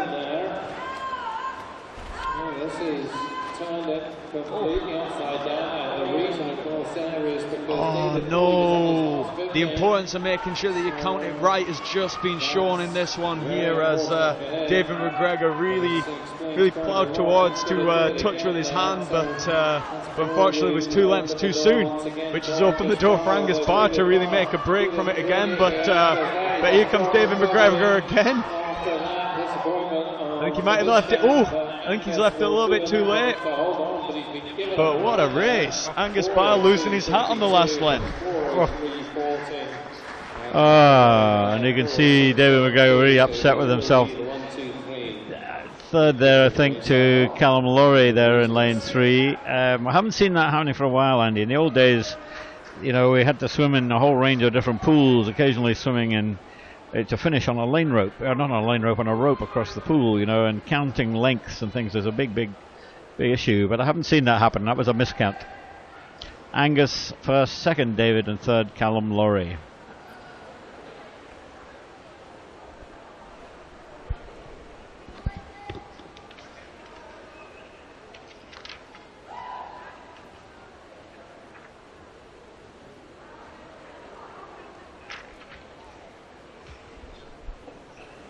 So we have another 2. Oh no, it's not right. So we move to the girls' 49 under 800 freestyle now. This summarisation of that last race is complete. Confirming the 1, 2, 3. Angus Barr first, David McGregor second, Callum Laurie third. They should marshal now for their presentation. Excellent swim from Jack Harrison to take 4th place from the previous heat. Just missing out on the medals.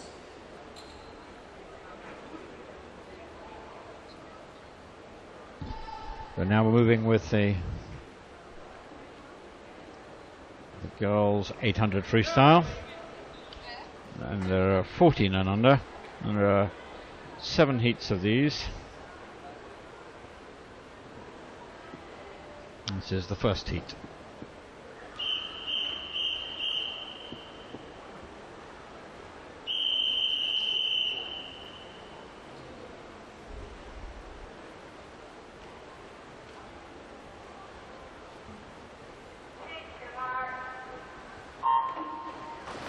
So again, 7 heats, and this is the first one. In lane number 1, Bethany Brodie of South Lanarkshire. 2 is Eve Larson, City of Sunderland. 3 is Lindsay Sword of First. 4 is Stephanie Strang, Dundee City Aquatics. 5, Amy Young, who's a Scot from Bishop Stortford. In lane 6, Lucy McGee from North Lanarkshire. 7 is Louisa Sinclair, a Scot from Carlisle Aquatics. And lane 8 is Katrina McManus from East Lothian. And these girls all aged 12 to 14. Entry times 10 minutes 7.5 to 10:13.8. Top 3 swimmers, please make your way to the podium area. Medley, bottom of the pool.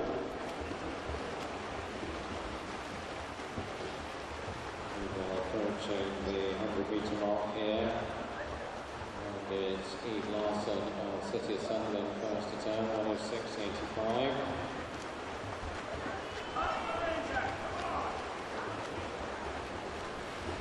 106.85. Looking to the top of the screen, we've got our leader up in lane 2. We've got Lindsay, not Eve Larson, sorry, up on lane 2, who's really trying to lead this one off, make sure that she's setting the tone for the rest of the race.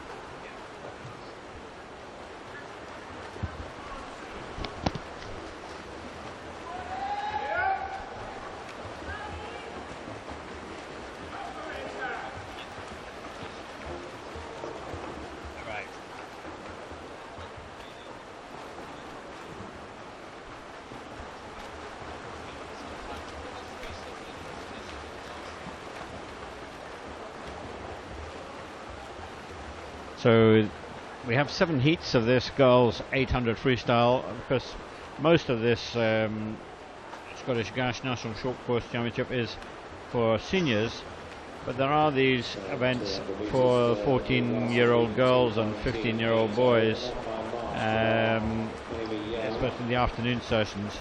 They don't have finals. But it's interesting to see how many Andy girls and boys are entering them in these particular age groups. Very good for the next generation coming on up. Through the 10-minute mark.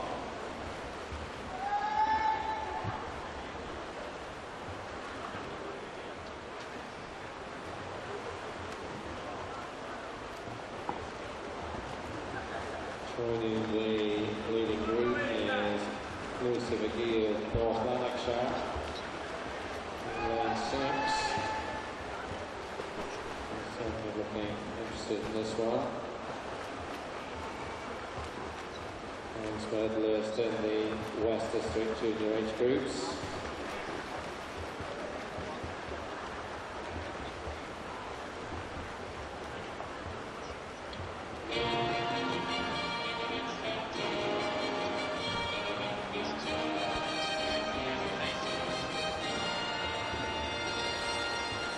Ladies and gentlemen, please welcome the medalist for the boys 15 and under 400 metres freestyle. So also in the background, as we continue to watch the girls 800 freestyle here, we've got a presentation going on at the bottom end of the pool as well for the boys 400 freestyle. It's just been raised. So as you can see on your screens now. And the gold medalist representing South Lanarkshire, Angus Park. Next we're making these presentations to the Scottish Swimming Association President, Peter Luke.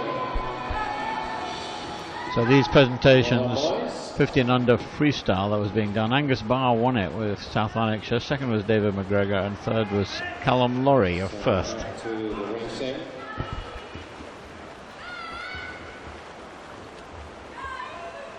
So very well done to those guys for some top racing. And we're going to turn our attention right back to the girls racing here. And we've got a bit of a side-by-side race going on at the moment in lanes 5 and 6. We've got Amy Young and Lucy McGee who are taking stroke for stroke at the moment, Charlie. Yes, indeed, and these girls must know each other so well. It's just sometimes the issue is who's going to make a break early on, and we'll stick with it. It was only a second between them on their entry times, and I'm sure they'll have raced each other quite a bit. Although Amy in lane 5 is the Anglo-Scot from Bishop Stortford, so maybe doesn't know Stephanie so well. And possibly the break that you were hoping for may just be in process now, as Amy Young really tried to stretch forward there. But as we've said so many times, getting the turns right is so important when we race short course, and we're just seeing glides into these turns at the minute, Charlie. And the problem when we glide into a turn, especially a tumble turn, is it kills all the speed that we've had on the entry to that tumble. And that means that the tumble turn itself will be quite slow, and then the push off, we may be only making 2-3 meters off that wall, and all the good swimming you've done in that length just disappears, and you start from scratch. Very nicely indeed here, these two. A good contest for third. Lindsay Sword just ahead of Eve Larson. Really so little on it. Stephanie in lane 4, Amy in lane 5. We're around about the 600 metres. So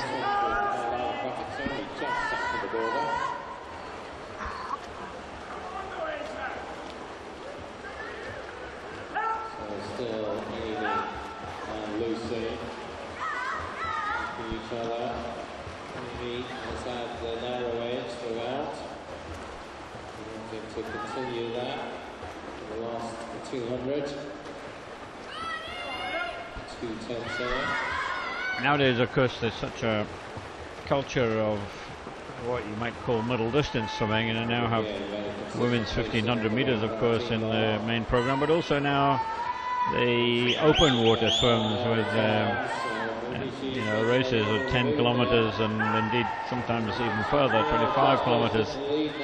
But the background is seeing so many. Here we have 7 heats of girls 14 under, all swimming in 800 freestyle, and not a huge difference between the slowest ones and the fastest ones.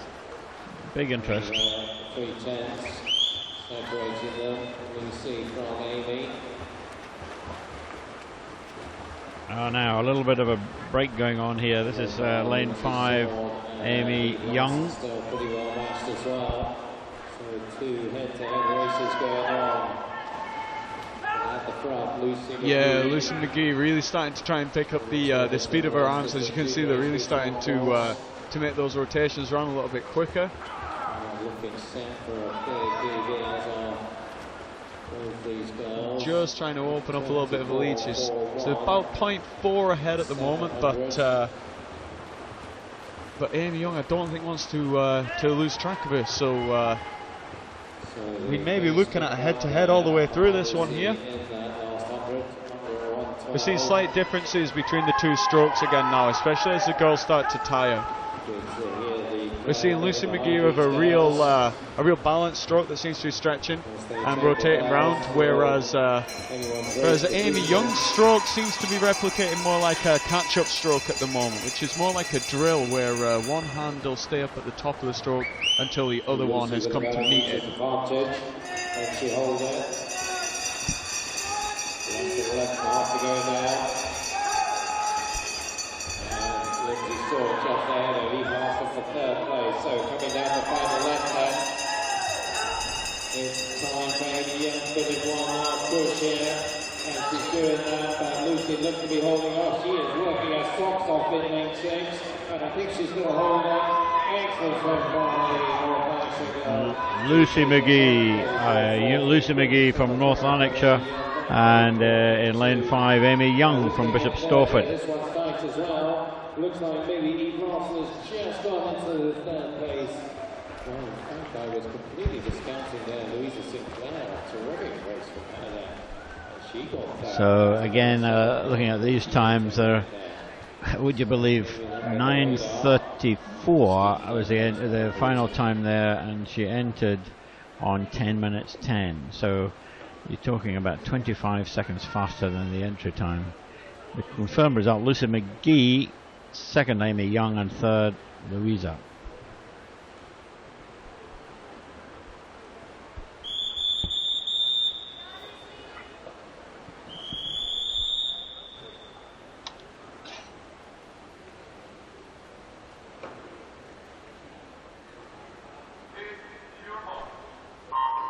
So we're now in the second of 7 heats of the girls 14 under 800 freestyle, and in lane 1 Charlie Kivens from Warrender, lane 2 Elizabeth Clements from City of Sunderland, 3 Sarah Donnelly from Carnegie, 4 Megan Bowie from Aberdeen, 5 Caroline McIntosh from Aberdeen, 6 Gemma Brown from First, 7 Lucy Allen from First, and 8 Megan Smith from South Lanarkshire.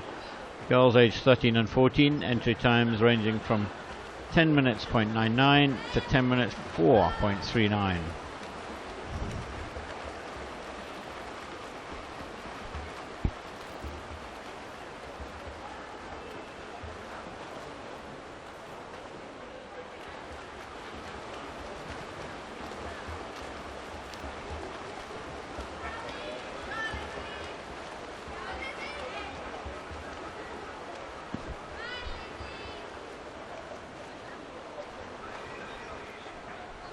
So we've got 4 or 5 girls all there at the moment in this first length.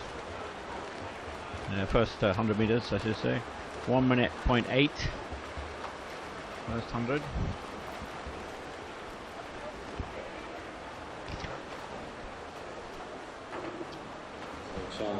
And all looking quite even through the first 100, 150 metres, wouldn't you say, Charlie? No real standout leaders just yet. No, I think they're sort of being a little bit more cautious at the moment, but you know, often people will make a break around about halfway, try and come back faster than they went away. 2 14-year-olds who have swum against each other many times in specific events, as national events. So going nicely, Gemma Brown in lane 6. Some 14-year-olds. She's up there with the leading group. These girls in the previous heat and in this group, the target is getting under 9 minutes, under 10 minutes for the first time, and all of them in with a really good chance of doing that, I think, here.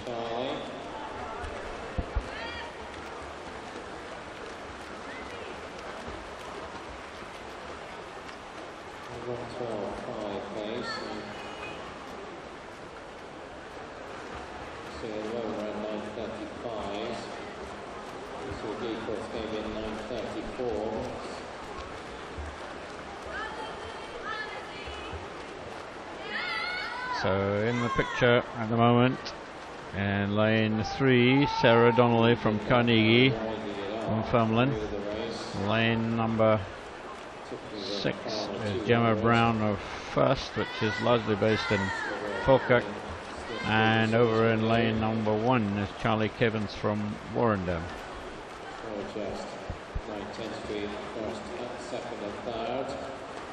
Looks like maybe So we've seen a couple of times in the distance swims already today, Charlie. We're getting glances across the pool from swimmer to swimmer, not necessarily side by side, some lanes apart, trying to keep an eye on each other to see who's going to make that break, who's going to try and take it on first. So we're just playing a little bit of cat and mouse, I think, at the moment. It's another feature of the pool, Andy, actually, because in the old days, I would say that the water wasn't as clear as it is now. It's very bright and very clear. So, although the lane ropes are very big with the anti-turbulence lane ropes, you can see a lot more. It may be difficult to see right across the pool, but you get much more of an impression of what's going on. And a great skill for swimmers to develop as well is that spatial awareness of kind of sensing where the other guys are in the water around you, and trying to understand who's making a move, who's not. And again, like we've said, like the pacing, like all the other skills that you can develop, they all come with experience. So Sarah Donnelly, lane 3, and in lane number 6, Gemma Brown of first. These two now. It's getting away a little bit from Charlie Crivens.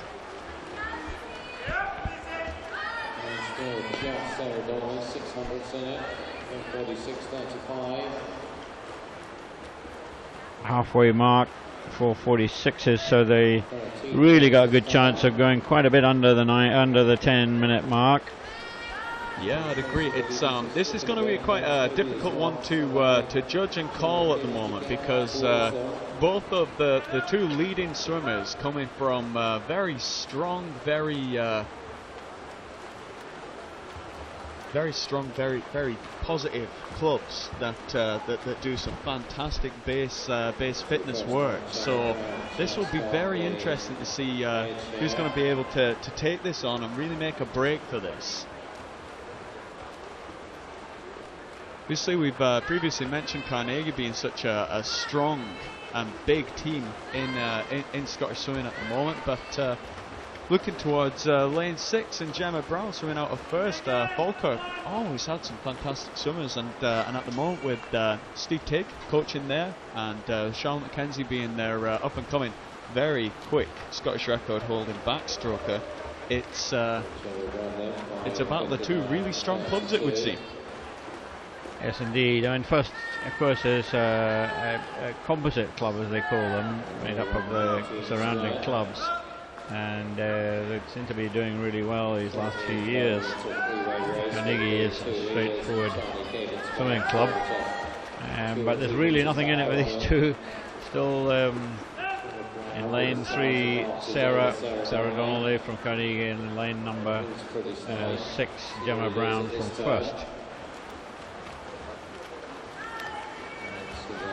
Whilst we continue to watch the girls racing out here, please don't be shy to get in touch with us via Twitter due the hashtags that we have going on for the swim competition this weekend at hashtag SGSC13 live, and let us know what your favourite parts of the sessions have been so far.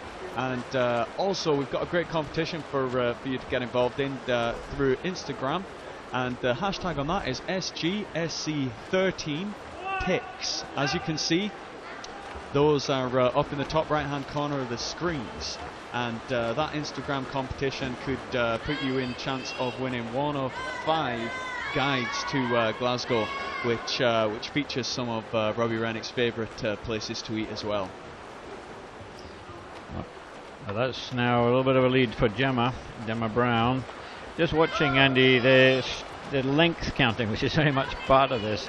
The way it's done, the officials help. They have at the opposite end from the start end, the timekeepers operate for these middle distance races a lap counting system. I've always had a sense that maybe sometimes we should do what they do in America sometimes, which is to submerge the numbers so you can read them underwater. Yeah, very much so. Those lap counters that you're talking about, Charlie, just coming into shot just at the top left of the screen now, and yeah, quite right. They do submerge them in the US, but hopefully a lot of our swimmers here are already counting pretty well. They are. I was just reminded of that previous race. Okay. I was a little bit faltery going into that one with Sarah Donnelly. Just looked up a bit of the wall. Still though, it's Gemma Brown from first, just ahead of Sarah Donnelly. Noticing that Gemma's barely used her legs all through this swim, whereas whereas Megan's been using them continuously throughout. So it'll be an interesting one to see as she turns in and finishes this swim off, if she can maybe put it in the last 5. And as we hit the turn, do we think we're going to see some kicks appearing? These times are going to absolutely demolish their entry times.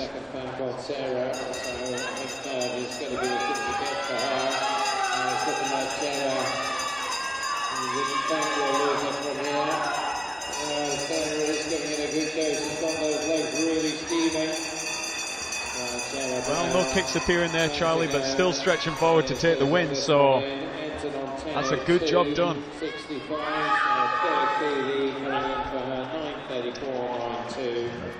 This is Gemma Brown finishing in 9:34.91, and Sarah Donnelly 9:36.32, and Charlie Cavens 9:38.78. Let's wait to see the rest of the swimmers finishing and the result being confirmed. But huge improvements on their entry times. Just looking at it, Sarah entered 10 minutes 2. So here we go. There we go. Gemma Brown, Sarah Donnelly, and Charlie Cavens.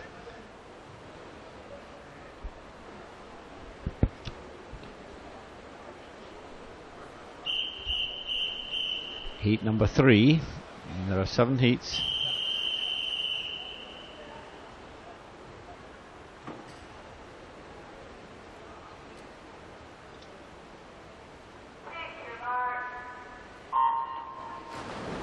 And heat 3, lane 1, Claire Maloney, Carnegie. 2 is Lucy Buchan from First. 3 is Lexi Waller, Heart of Midlothian. 4, Kate Saxon, South Lanarkshire. 5 is Abby Mitchell, South Lanarkshire. 6 is Kirsty Pitts, Perth City. 7 is Kiana McInnes, Heart of Midlothian. And lane 8 is Neve Ritchie from Warrender. Now these swimmers are aged 12 to 14.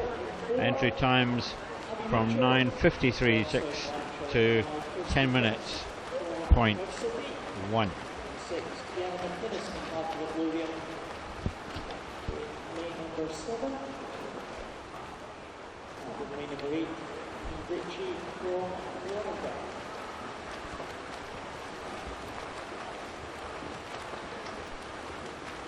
So Claire Maloney right up in lane 1, right up at the top of the screen, making a great start here, turning first at the 100 mark. So really getting involved in this race in here. It's great to see not put off by having an outside lane or any of the guys with slightly faster times on the inside of her. She's really getting into this. 1, 2 and 3 very close there, also challenging up. Second place there at that time, Kirsty Pitts from Perth City.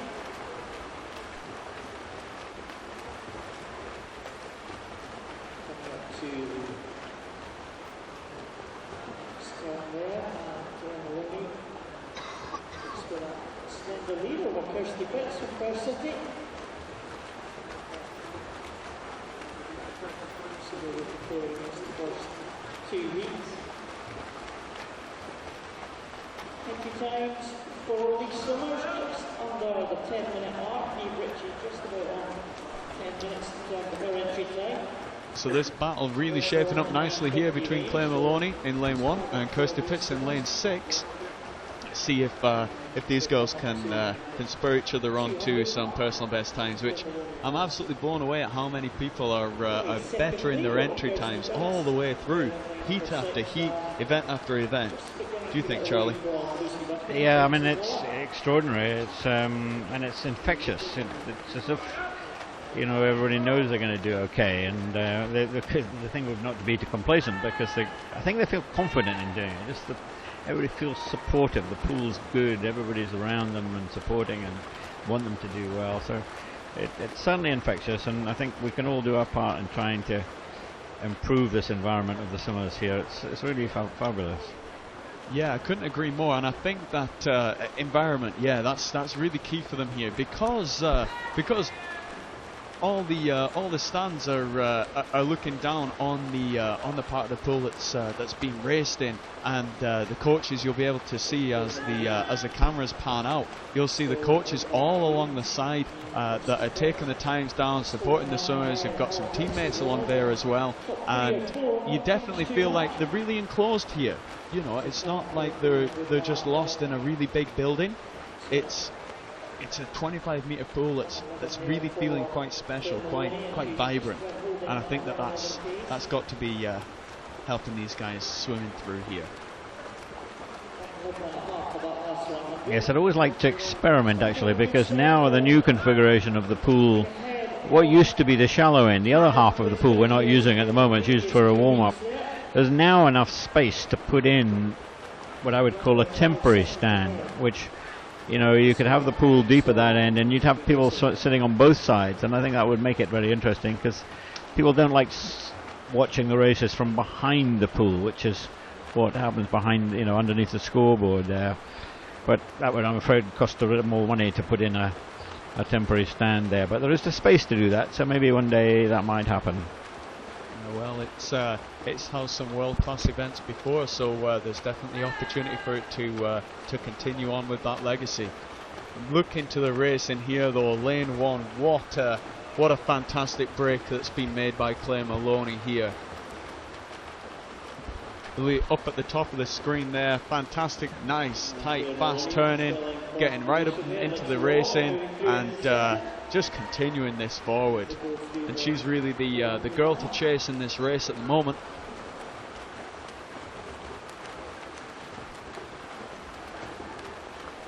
Well, you know, again, Claire's swimming at a pace which belies her entry time of 9:58.49. This way she'll be, I think, producing a time of somewhere around about 9:45 or faster.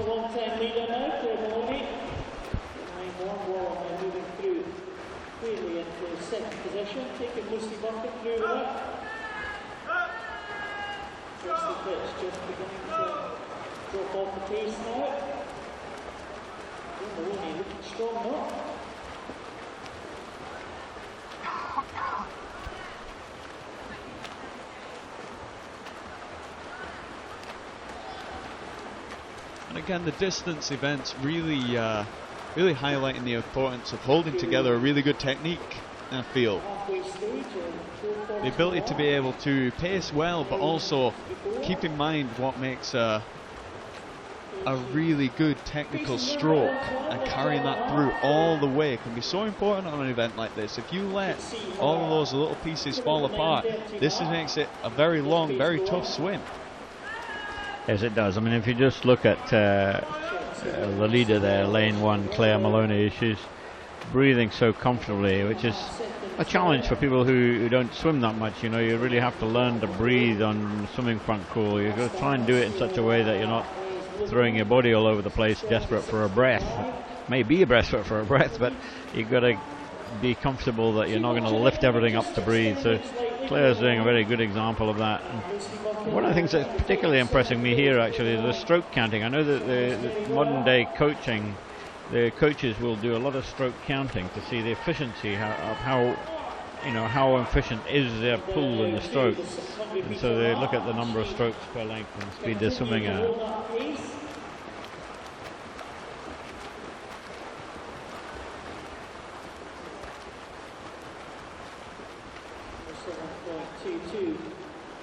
So we'll see the lap counting, lap counters at the end of the pool there, showing 7 to go.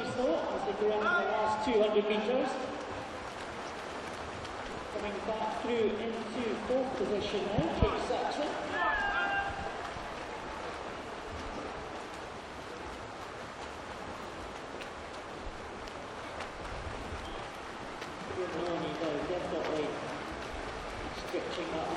Just 100 metres now, 7:43. Going right, 125.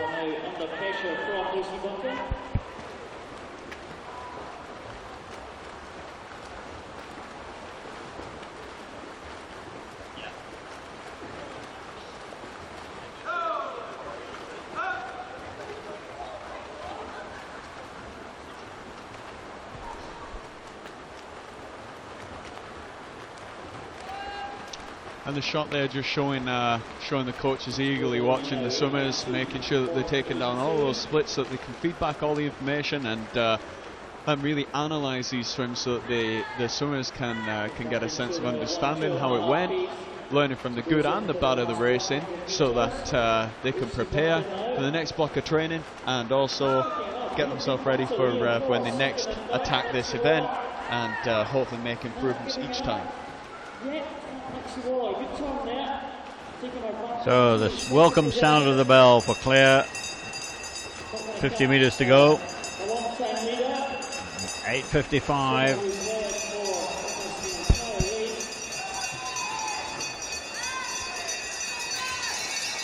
What a superb job so far from lane 1. Really broke away from the pack, raced this all on her own, right next to the wall. And she's just kept on going. Keeping an eye on the clock, let's see what she can stop that watch at. Claire Maloney, we've got that time, 9 minutes 30. And is 30.07. And that would place her in fact she would place about number 3 on the entry times overall, so we must keep a note of that because she could challenge for a medal. Second, Lucy Buchan, 9:36.90. Second was Lexi Waller, and third was Lucy Buchan. We'll just wait for that result to be confirmed. But again, all of them dramatically faster than the entry times. Claire's time, 28 seconds faster. Claire, Lexi, and then Lucy. 9:30 to 36 and 36.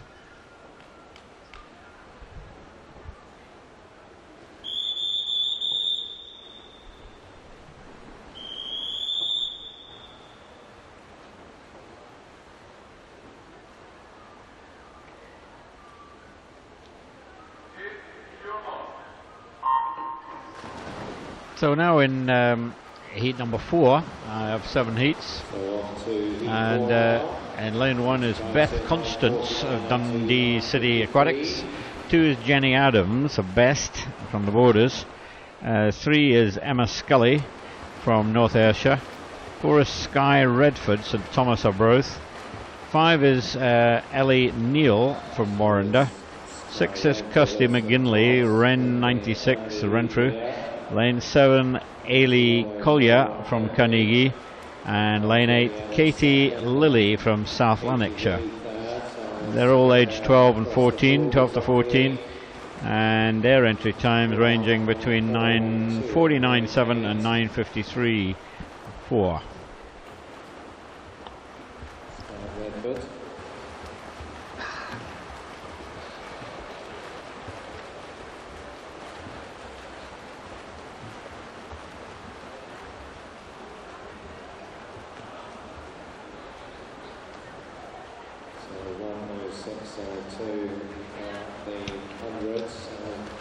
Similar split to Maloney in the previous heat.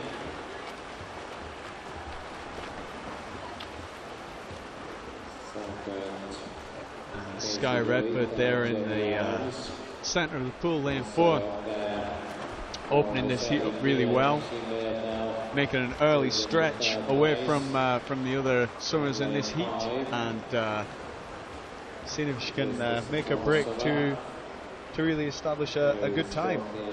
At 9:30 by Claire Maloney in the last heat. It was an incredible swim. It would just be sensational to see some of these girls in this heat follow on from that and lower their PBs to that same sort of margin.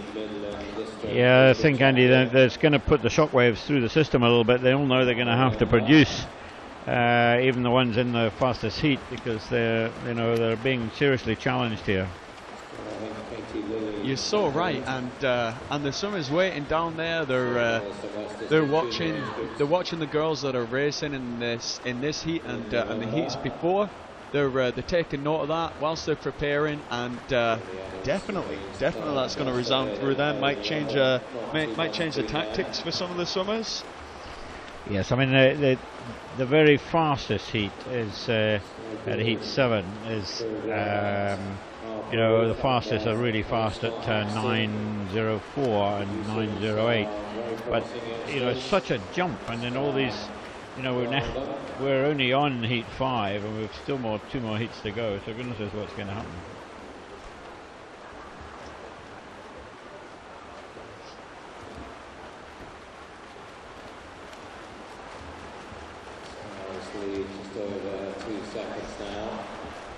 It's always good to see, to look over to the marshalling area and see so many of the swimmers making sure that they're nice and warm and ready to go, using different techniques, stretching, skipping, all these different styles of making sure that the heart rate's at the right point. But it's getting that fine balance as well, isn't it? You don't want to skip yourself straight into the swim down pool and have to recover from your warm up. So yeah, it's about trying to get that balance and making sure that they hit it just right, so they're ready to race fast, but they're not tired before they dive in. Yes, and something else that's I think hasn't changed, partly because they have the facilities to do that now, is that after they swim, the majority of swimmers will do a little swim down, or even sometimes sit on the stationary bicycle just to lose now. 3 seconds back on that. So in this heat, which is number 5, lane number 4 is Jodie Bunker from the city of Sunderland. Sorry, lane 4 is Lizzie Clennon from Best, and 5 is Bobby Gregg from South Lanarkshire.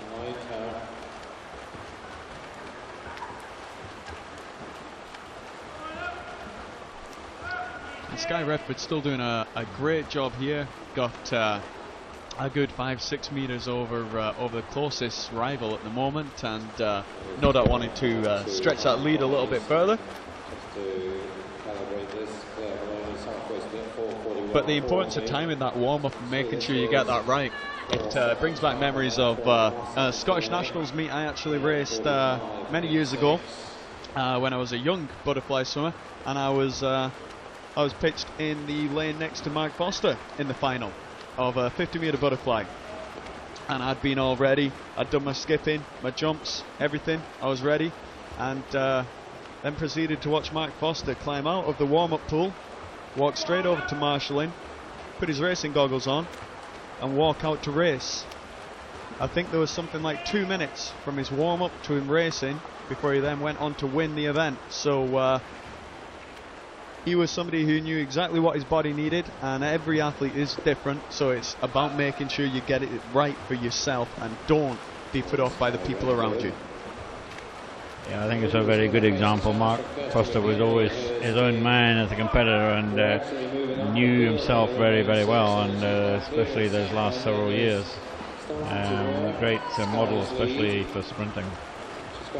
So here we go in this heat number 4, and it's still in lane 4, Sky Red from St Thomas, Arbroath, and she is ahead of Kirsty McGinley.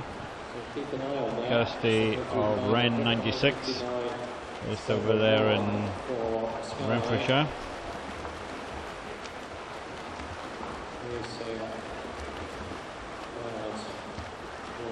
14. So we're keeping our eye on Kirsty McGinley now as she tries to close the gap on Sky Redford. That lead was about 6 meters about 100 meters ago, and that's now been tracked back to about 4 meters. So there's a possibility of a good comeback on the way. We've still got a couple of hundred still to race, so anything could happen in this race still, Charlie. Yes, indeed, and we've seen it already, haven't we, this afternoon, including miscounting the number of lengths. So we'll just see this, but it does look as if Kirsty is beginning to come back into the picture. But yeah, you're right. That lead has been significantly reduced now. So Kirsty is certainly looking strong now. And you start to worry now that possibly Sky Redford used quite a lot in the first half of this race, and is possibly paying the price now as we come into this second half. Nearly a 1:15, so obviously feeling the pressure. And it's opened the door for a head-to-head battle now. So this is 6:50, and the two of them together now. And for the first time, 200 metres to go. Medley has edged into the lead by 1600ths. And Sky are back. And we're going to see Kirsty pulling away here.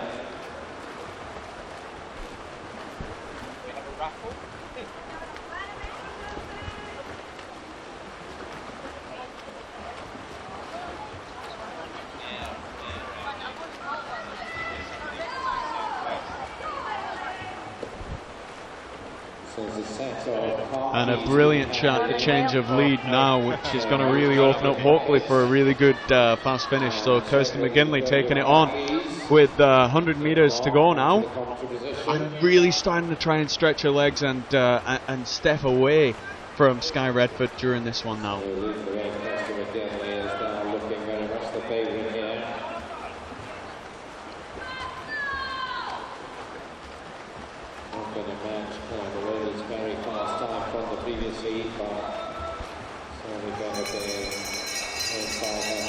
There's the familiar sound of the last 50 bell ringing out. And Kirsty McGinley really making sure that her feet stay right up at the surface, making all those great bubbles and splashes. She's driving her forward into the final turn.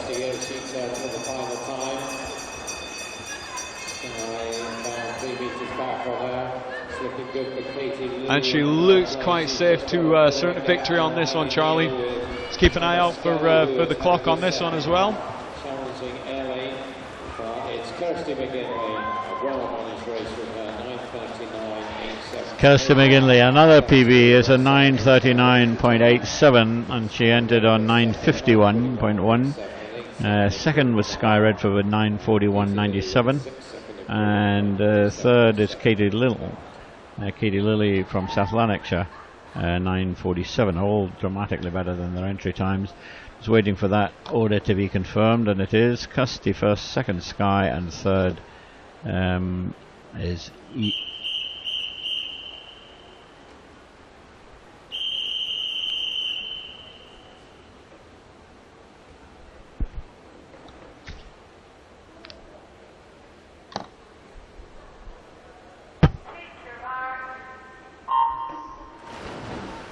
So we're now on to Heat 5, and there are 7 heats altogether. This is still the girls 14 and under 800 freestyle. And in Heat 5, lane number 1, from Highland is Katie McKenzie. Lane 2, from City of Aberdeen is Heather Mulvaney. Lane 3, from Dumfries is Eve White. 4, from Best, the Scottish Borders, Lizzie Clellan.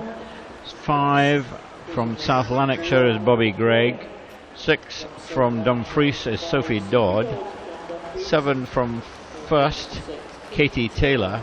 And 8 from South Aberdeenshire, Ailsa Beck. These girls aged 12 to 14, and their entry times ranging from 9:37.1 to 9:48.7. There are 2 more heats after this one. Remember, there are no finals for this event.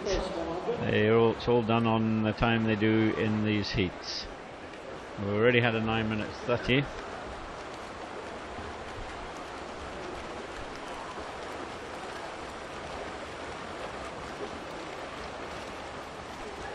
And it's a nice level looking heat at the moment, Charlie. It's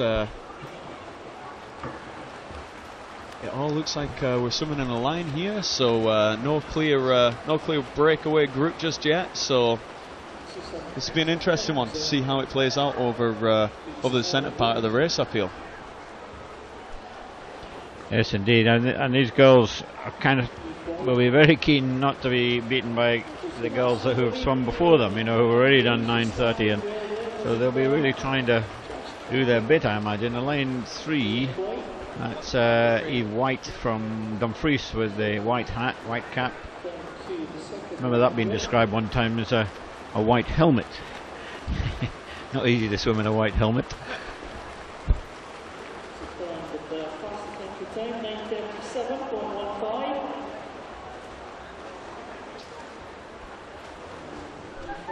And Dumfries really coming forward with some strong swimmers of recent seasons, which has been great to see. Being in the southwest of Scotland, and myself being from Annan, which is the next town down from Dumfries, so really great to see such talent being cultivated and brought to race here on such a national scale. So it's fantastic to see these guys stepping up against the other big cities, and having two of the swimmers in the same heat. There'll be a bit of club rivalry going on. Got Eve White in lane 3 and Sophie Dodd in lane 6, so best luck to both of them in that head-to-head. And obviously best luck to the rest of the girls who are going to be racing through as we see the field start to take shape now. We're starting to see the leading pack and the guys who might be going forward to try and take this on, don't you think, Charlie?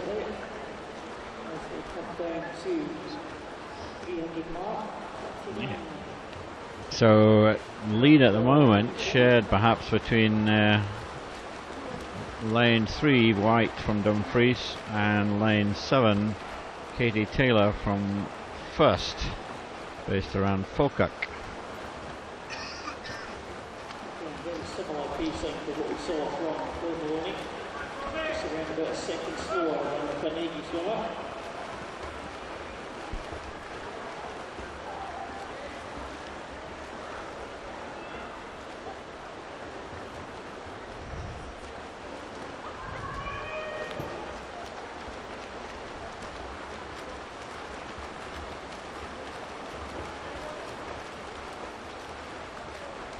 It is interesting, most of the girls swimming with a breathing to both sides, what they call bilateral breathing. When I was coaching, I used to feel the girls seem to find that easier than a lot of the guys sometimes, but it helps when you're racing if you can keep an eye on both sides of you. Halfway splits there, 4:41.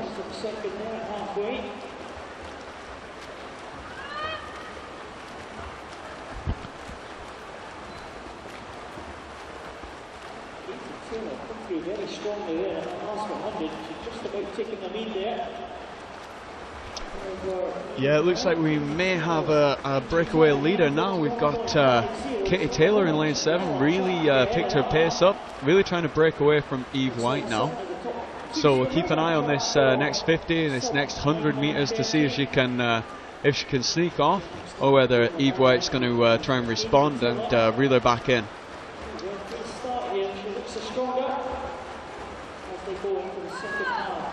So that's the battle for first, and the battle for third looks like it's between Sophie Dodds in lane 6 and also Bobby Gregg in lane Lizzie Cleland in lane 4. So some real battles going to be going on in the pool here.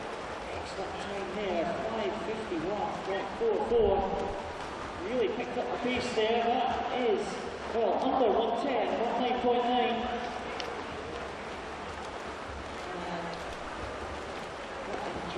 And into this turn here, we're seeing at the left of the screen Katie Taylor really stretching out now, starting to open up quite a substantial lead over Eve White, and be fantastic if she can keep that leg kick going, keep powering forwards, and stretch forward to hopefully gain a personal best time. Looking to the girls sitting on the screen there, they will be our final heat of this event, so they'll be keeping an eye on what's happening during this race and making sure that they know exactly what they have to beat.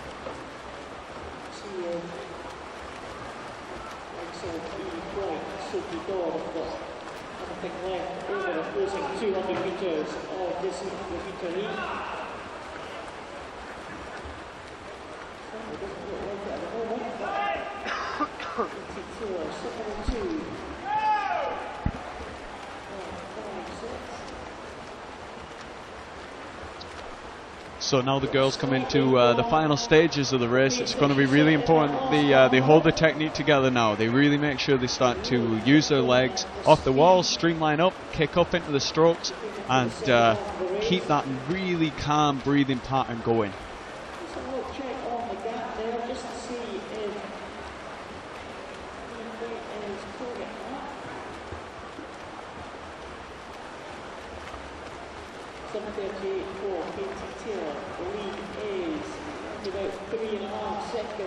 And we have 150 to go, so not much time left now for big changes to be made within this race, don't you think, Charlie? I think so. I think this is a very good lead, and you know, again, it's going to be a very good PB, and she will also be, you know, posting a time, I think, that's going to be one to beat. 2 more heats to go in this event.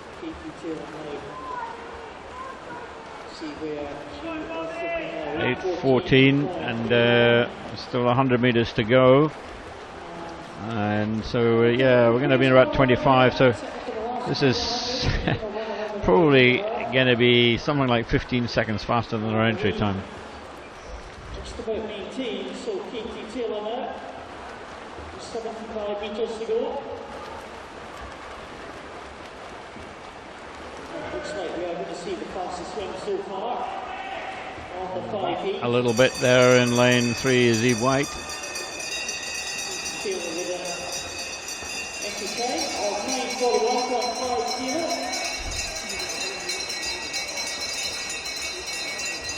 Under 3 seconds, but too late for Eve White to come back into contention. Eve White just trying to reel Katie Taylor back in, but as we come on to the last length, it's maybe a late charge, which is a little bit too late, I feel. You see Katie Taylor come in now.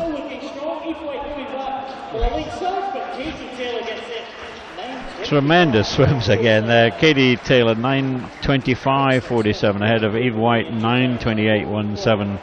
Enormous personal best there. Katie coming through very, very strongly. Oh, sorry, Eve White coming back very strongly there. So just looking at that, is Katie Taylor's 9:24.47 is confirmed. Eve White 9:28.17 and Sophie Dodd 9:32.07 is confirmed official results. The results confirmed. We move on to the next one.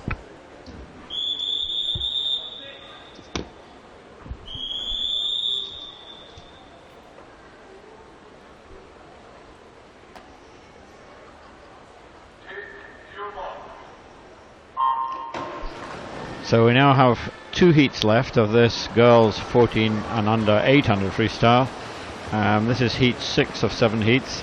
In lane 1, Katrina Fowley from North Ayrshire. Lane 2, Nikki Miller from South Lanarkshire. 3, Lauren Doughty from Dundee City Aquatics. 4, Jodie Bunker, City of Sunderland. 5 is Sophia Green from Elgin. 6 is Ailey Grant from Dundee City Aquatics. 7 is Anya Sodi, City of Sunderland. And also from the City of Sunderland in lane 8, Amy Henshaw. All the swimmers aged 13 and 14. Entry times ranging between 9:26.1 and 9:35.8.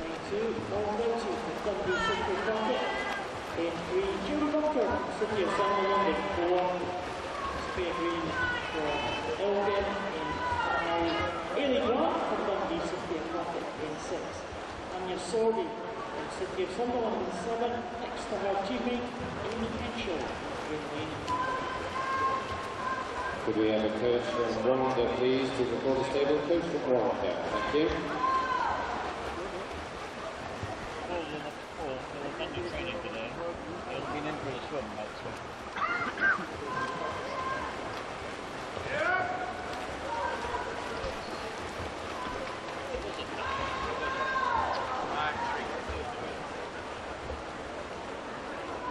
And at the 150 mark there, Jodie Bunker really getting out into some clear water ahead of the rest of the girls. Sophia Green in lane 5 going to try and stay within reaching distance of her, I feel. We'll keep an eye on that battle as the race progresses.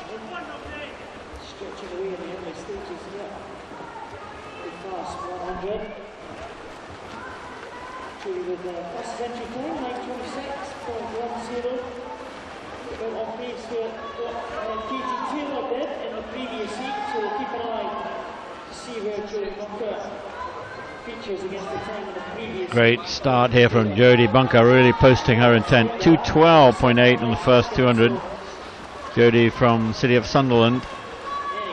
They have their own 50-metre pool there in Sunderland these days.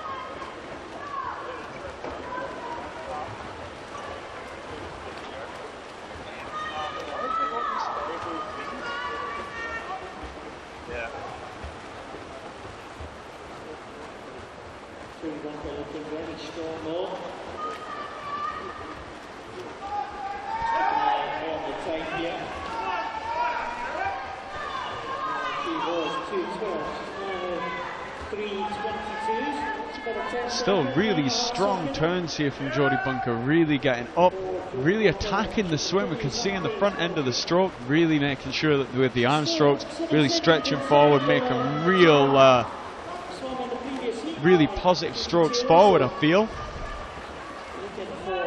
And that seems to be a trait of all the Sunderland girls that are racing in this heat here. They're really making sure that they're really planting their hands in and digging deep on that water. So it's definitely doing well for Jodie Bunker, who still leads this heat by over 10 meters now, which is fantastic. You can see how much clear water she has just from the screenshots that you're watching.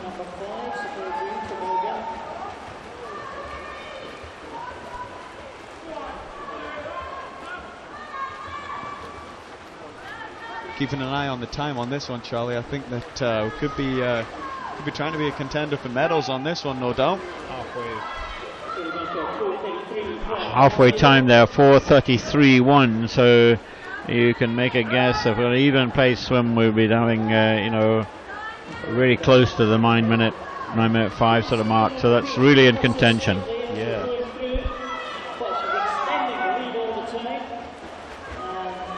Legs working so hard and making sure she's connecting really well with each wall. It's fantastic, and hopefully if she can try and swim in clear water at points of each length, then clear water is so much better than swimming in the choppy water that's made by the waves of the swimmers next to you and slightly in front. So hopefully that'll work in her favour, being in one of the quieter heats.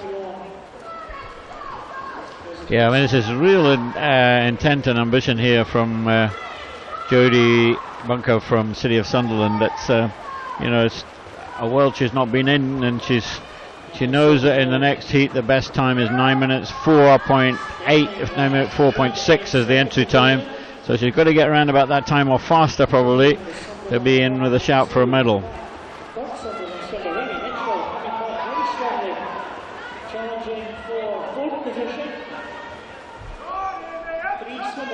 In second place at the moment is Sophia Green from Elgin. And then lane number 7 from Sunderland, Anya Sodi.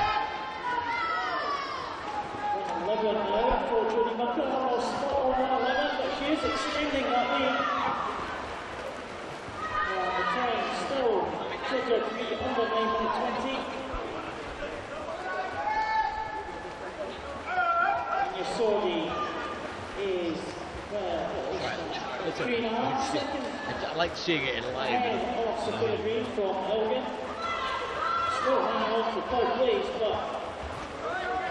So still then Jodie Bunker, City of Sunderland, the red cap, way ahead of the field. This shows you, I mean, the entry times are very similar in this particular heat, so she's really, you know, gone out with enormous ambition.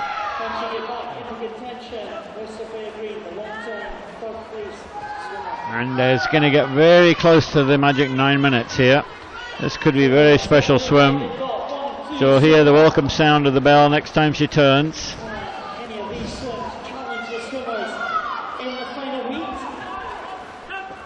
Jodie Bunker, City of Sunderland.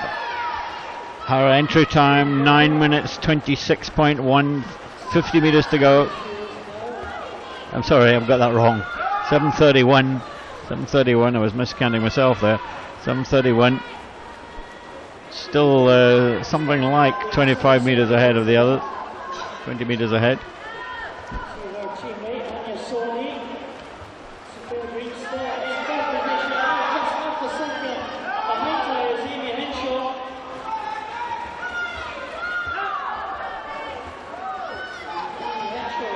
So it seems like the battle for second is fiercely fought at the moment.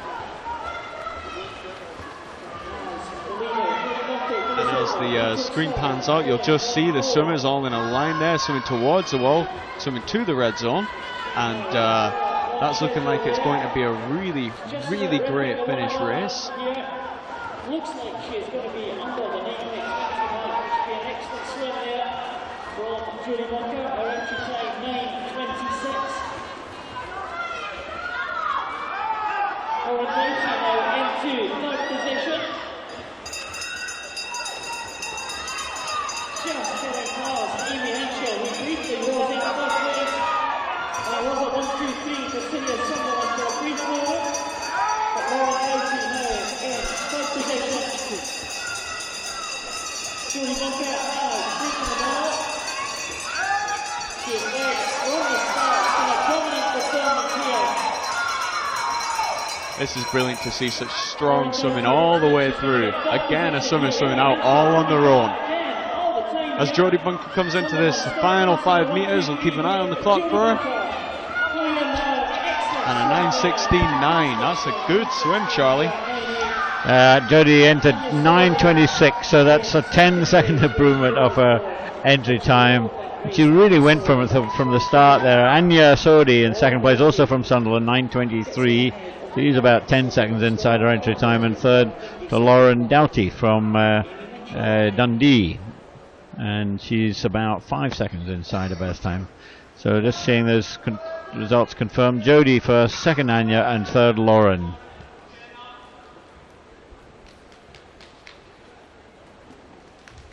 So we have one more heat. This is the 7th and final heat of the girls 14 and under 800 freestyle.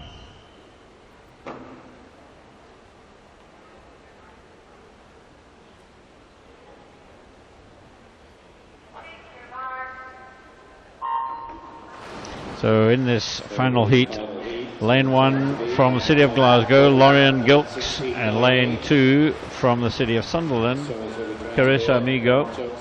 In lane 3 from first, Jenna Lafferty. 4 from first is Lauren Piroe. Lane 5 from first is Chanel Snedden. Lane 6 from City of Aberdeen, Jessica Thompson. 7 from St Thomas's is Sophie Smith. And 8 from Annick Dolphin, and who's a Scot, Kate McPhee. So all these girls 12 and 14. Entry time, the best was 9 minutes 4.6.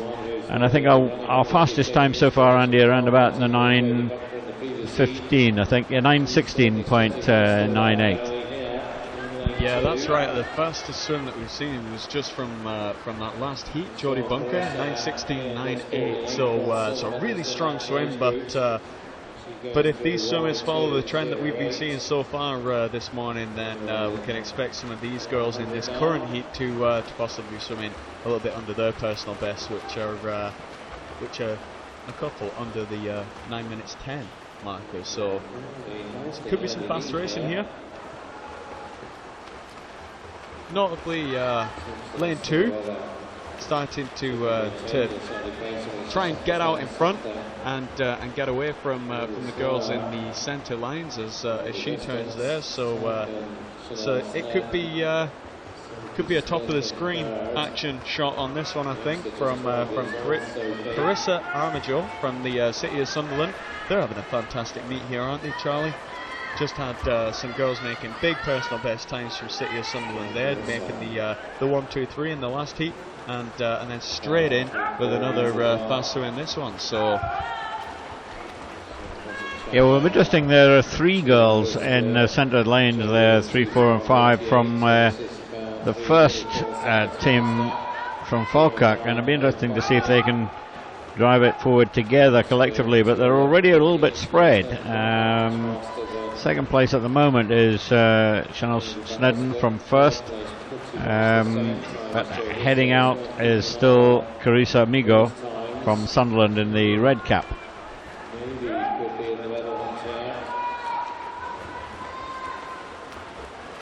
Certainly, Carissa is pushing this one hard, a 13-year-old. It's a group of 14-year-olds from first.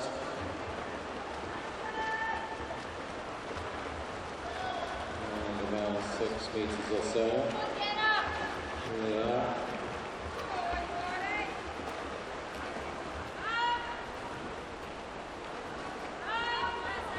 Approaching 300, and certainly no sign of Carissa giving all this now free advantage. 6-7 meters up, through 3:16.25, now 6 seconds faster than Jodie Bunker split, coming in around the 1:07 mark at the moment, so on this placing. So Carissa here really opening up a good lead of about 6 or 7 meters here.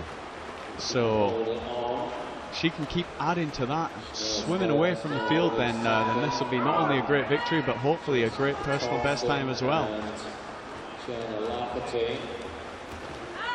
But let's keep an eye on Chanel Snedden in lane 5 as well, because the second half of this race she may be able to try and swim back onto terms.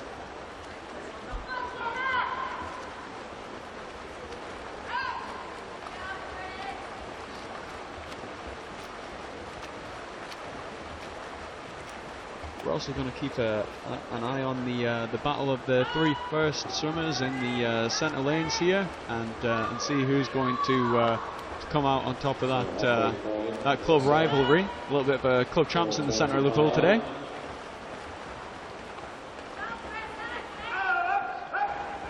Still a very impressive lead, 5.5 seconds.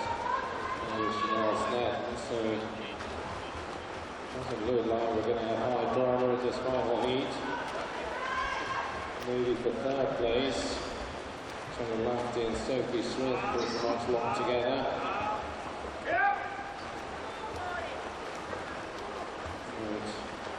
Carissa. 4:59.32. It's a really good lead again for Carissa Amigo. Remember, no final, so fastest time, remember, from all these heats, and the moment that she looks as if she's comfortably there. It's going to be more interesting, I think, Andy, for the 2nd and 3rd places, whether they're going to be fast enough to take the medals. Yeah, very much so. Yeah, it's going to be interesting. Keep an eye on the clock, see what the girls are turning in at the certain checkpoints, and see if Jodie Bunker can possibly get in line for a medal. We're just going to have to sit tight and wait on that one. 38.31, so again about 4.5 seconds to gap. There really is no predicting on how these heats are going to swim out, but it's a shame that they don't have a second crack at this to all go head to head again.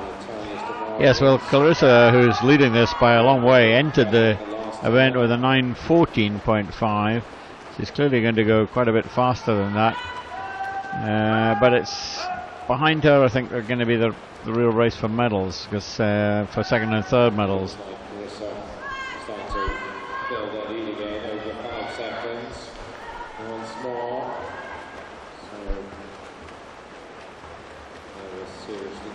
so far anyway.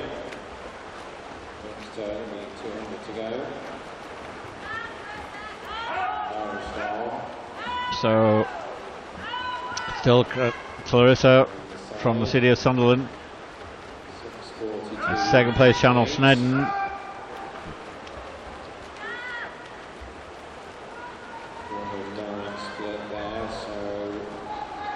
So at the moment they're just going to be, I think, at the moment we're going to be very close to the 9-minute mark up front for Clarissa.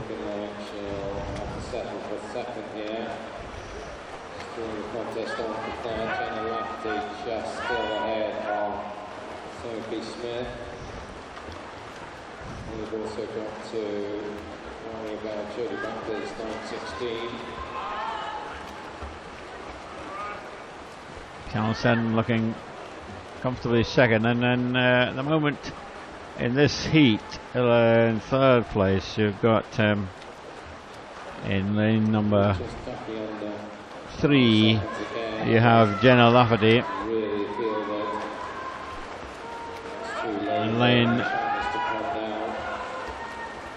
In lane number 7 is Sophie Smith. 7:53.12. So how close can he get to that 9-minute barrier? It's always a big barrier. Get through the 9 minutes. It's be really close for I think up front Clarissa Amigo. Remember, she entered only on 9:14, so this would be quite an achievement.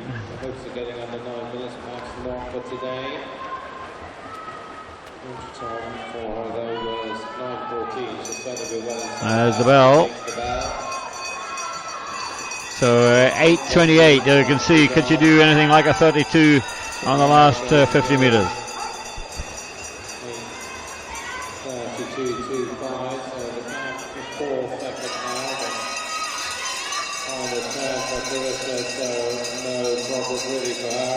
Jenna Lafferty now looking maybe as if she's going to be booking third place. Has to beat that 9.16.98 to do it. And a nice turn there from Sophie Smith to put it back in there for Clarissa Armitage.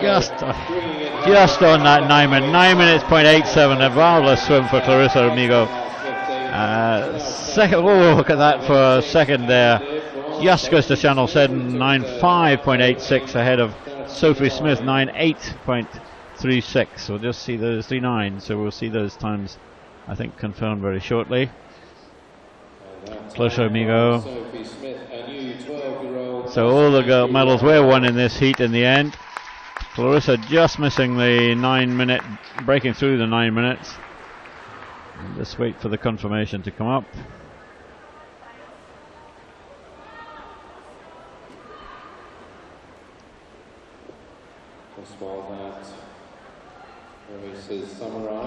And there it is, Clarissa Amigo, 9 minutes .87. Second to Channel Snedden, and third to Sophie Smith.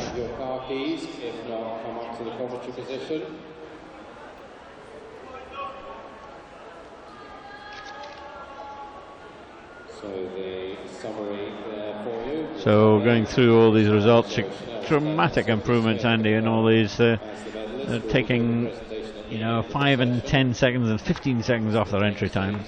It's incredible. I would love to see the statistics on how many and a percentage of made personal best times on what was on paper coming into this meet, because it's mind-blowing. You don't usually get to see that at a meet, do you, Charlie? And so many swimmers have been swimming so fast. Yes, and it's just sort of encouraging for everybody, because it's the age and stage where you make these big jumps from one level of swimming to another level of swimming. Clarissa being a really good example. You break through the 9 minutes and 800 freestyle for women, and you're moving into a different league.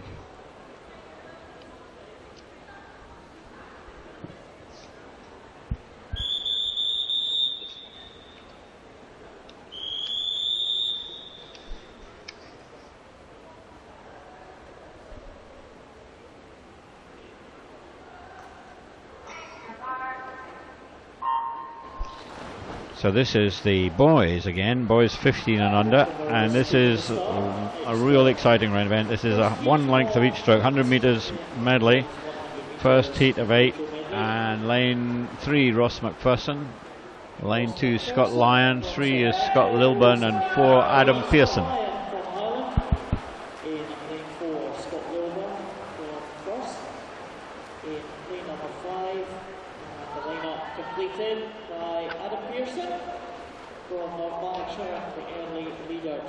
So Adam Pearson there touching first on the backstroke, but wasn't quite ready to really spot and hit that turn onto the breaststroke. So still a little bit of work, a little bit of sharpening to do back in the training pool, but still driving forwards on this breaststroke. He's going to touch onto the freestyle. Oh, they turned all in a line on that one. This is going to be all-out war to see who's the first onto the wall. It's looking like Ross McPherson is stretching forwards. Head down for the finish, and it is, yes. So here we go again. This is with only one swimmer there. That was slower than their entry time. Confirm Ross McPherson, second Adam Pearson, third Scott Lyon.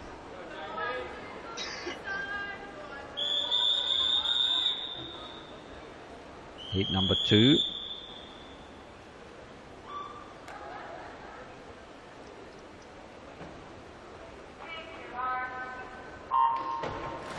In lane 1, Andrew England. Lane 2, Conor McCormick. 3 is Finlay Dewar. 4, William Balfour. 5, Callum Mitchell. 6, Liam Cairns. 7, Fraser Beebe. And 8 is Jamie Murray. And lane 4, William Balfour, really using the underwater part of the dive to get through that fly leg, which helped him down that first length. But the backstroke is coming right through now. We've got eyes on lane 6 and lane 8. The turn, it's going to be Jamie Murray right in lane 8, who's turned first onto the breaststroke leg. Quite shallow on his underwater, but he's popped up and he's really starting to push forwards now. But let's keep an eye on Liam Cairns. It looks like he's going to be strong down this, and William Balfour still pressing forwards. So it's William Balfour who's going to turn first onto the freestyle. And he's really used the work off the wall again, and he's stretching forwards. He should be able to hold on to the victory on this one. We'll keep an eye on the wall. William Balfour, he wins in a time of 1:05.61. That's something like 2.5 seconds faster than he entered. Second goes to Liam Cairns, and third to Jamie Murray. All of them something like 3 seconds, 2.5 seconds faster than they entered.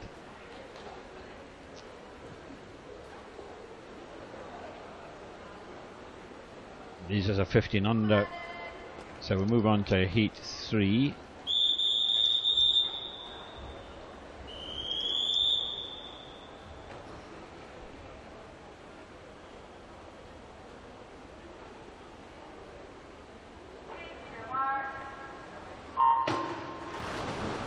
In lane 1, Ewan Ronald. Lane 2, Ewan McComish. 3, Patrick Smith. 4, Blair Fotheringham. 5, Gareth Haberfield. 6 is Murray Coudlin. 7, Aaron Gillen. And 8 is Douglas Ross. It was looking strong for Blair Fotheringham at the turn on the butterfly, but we'll keep our eye on the scoreboard for this turn back to breast.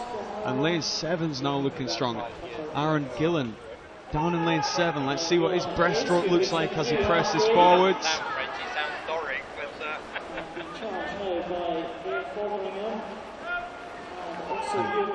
Aaron Gillen looking really good on this part. Touch and go for the breast to freestyle. And he's hopefully going to use that to stretch right forward to finish this one off here. Looks like he's the first into the red markers. He's going to win this by a comfortable margin in the end. Great time there, 104.52.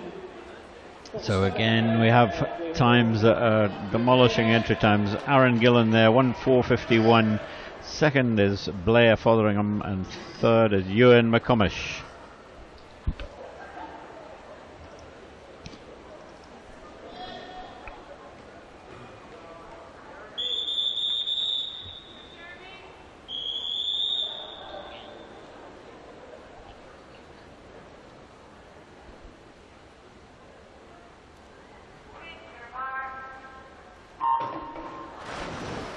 So in the fourth heat, lane 1, Fraser Gill. 2, Spencer O'Grady. 3 is James Collier. 4, Billy Davis. 5, James Stephen. 6, Jeremy Scott. 7, Josh Mitchell. And 8 is David McGregor.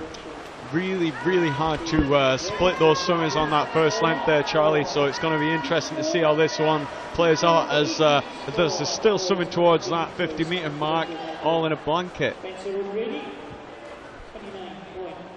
At the turn there, Spencer O'Grady in lane 2, right up at the top of the screen, has made a break for it now. And hopefully, if he can really spot this turn here, really plant the hands on the wall and get a real fast turn round, he should be able to break a break on the freestyle as well. Now being challenged by Josh Mitchell. Josh Mitchell coming through strongly. Josh Mitchell's finishing so strong in lane 7. It's got to be him into the finish now. Josh Mitchell, 1 minute 3.98 in lane 7 from South Ayrshire. And second goes to Spencer O'Grady, and third goes to Jeremy Scott. Those 3 times confirmed. Again, all the times about 2.5 seconds faster than entry times.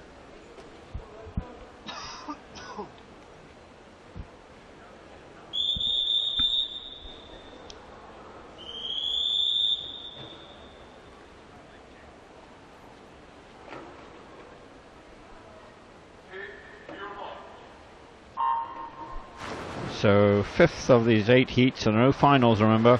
Lane 1, Oscar Heald. 2, Kieran Brand. 3, Greg Reed. 4, Liam Buchanan. 5, Tom Bealey. 6 is Ryan Retson. And no swimmer in lane 7. And lane 8, Richard Faulkner. And again, eyes are looking up. Kieran Brand at lane 2 should be the first swimmer to touch at the halfway mark. 28.2, that's the quickest split at halfway we've had yet. Let's see if there's any breaststrokers that want to try and attack him through this third 25. The field's coming back at him now, Charlie. It's going to be hard to call who's going to turn first onto the freestyle leg. There's 3 swimmers in contention now. But Ryan Retson's looking like he's really trying to finish strong here.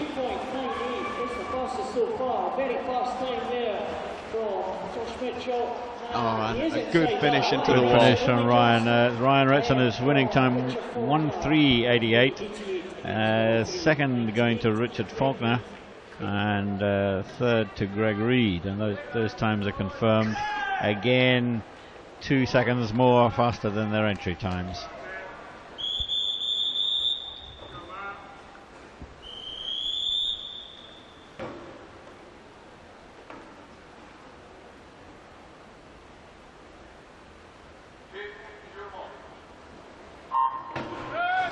Three more heats. This is heat 6. Lane 1, Daniel Gibson. 2, Jack Harrison. 3, David Muir. 4, George Clough. 5, Finlay Deans. 6, Martin McInnes. 7, Greg Turner. And 8 is Samuel Jones. So strong fly legs from all the swimmers there. And again, we're going to have to go to the scoreboard to see who's going to touch first at the halfway mark. And it's right up in lane 1 with Daniel Gibson, who's turning first at the halfway. That was a great turn by Finlay Deans there in lane 5. He's really exploded up into the breaststroke leg now, stretching forwards, and we'll be looking forward to him touching first to go on to the freestyle leg. And he's really gone to his legs now straight away to try and break away from the crowd, which he's doing well. Head down for the finish. Finlay Deans, 1:2.85. He ended on 1:5.20. Second going to George Clough from Warren at 1:3.86. And third to Daniel Gibson. Now, that looks as if there's going to be a disqualification in this race, so we'll wait to see what happens. That result isn't yet confirmed. So again, Andy, dramatic improvements on time, something like 2.5, 3 seconds. It really is incredible to see swimmer after swimmer, heat after heat, lowering these best times. It's rippling through this meet, and there's got to be something special in this swimming pool water today, right? Well, it could be a metre shorter, perhaps, the pool, I don't know. So we just wait to see what happened there. Here we are, there's a disqualification in lane 2 from Jack Harrison, unfortunately. So it's Finlay Deans 1, 2 George Clough, 3 Daniel Gibson.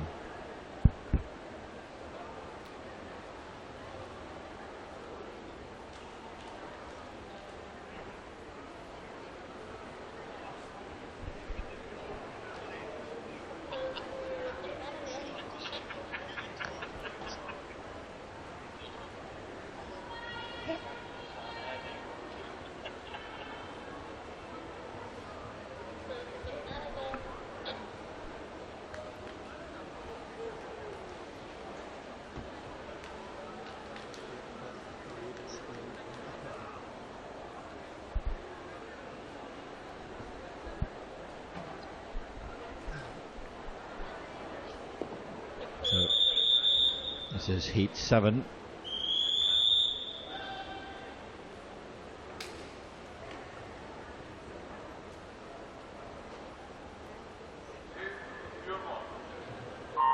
Lane 1, Scott McClay, 2 Fraser Meadows, 3 Caroline Doyle, 4 Toby Douglas, 5 Cameron Nelson, 6 Callum Laurie, 7 Ryan Buchanan, and lane 8 is Matthew Thompson. Callum Laurie looking really strong there through the fly leg. You could see all the speed he took into the wall, and he's really used that to come out ahead on the backstroke. He'll be our leader as we touch at the 50. Really using the importance of that turn. Straight onto the breaststroke. Nice. Big fly kick on the underwater.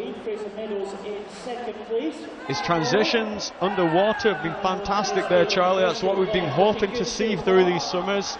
He's really stretching out now and commanding this heat very well.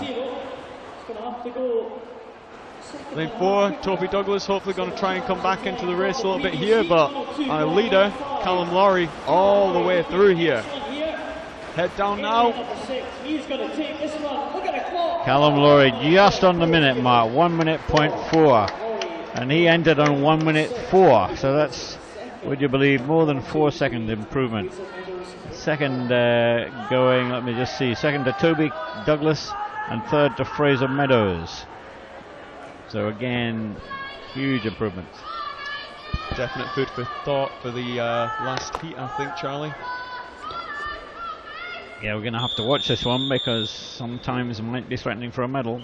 This is the final heat.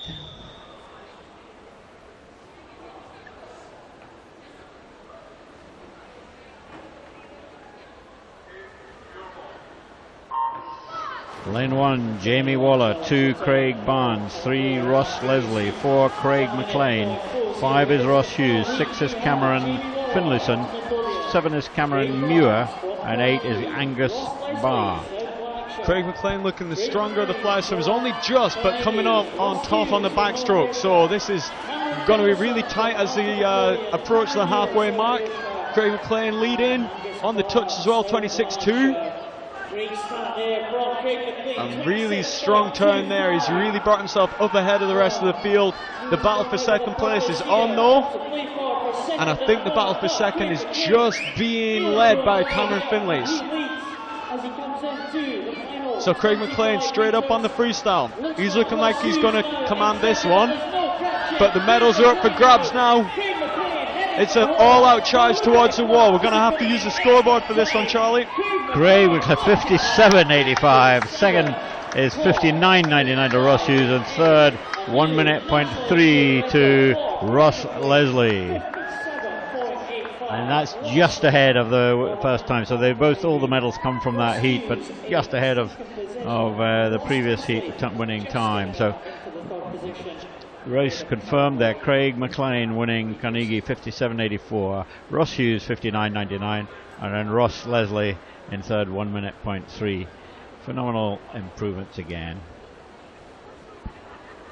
That's a national age group record for Craig McLean, and also so we're just it's a Great Britain junior record. So British junior record. So Craig McLean.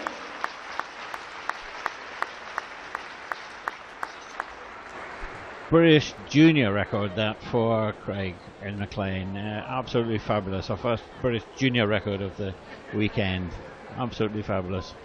Not often swum, certainly, the 100 medley, but fabulous one, Andy.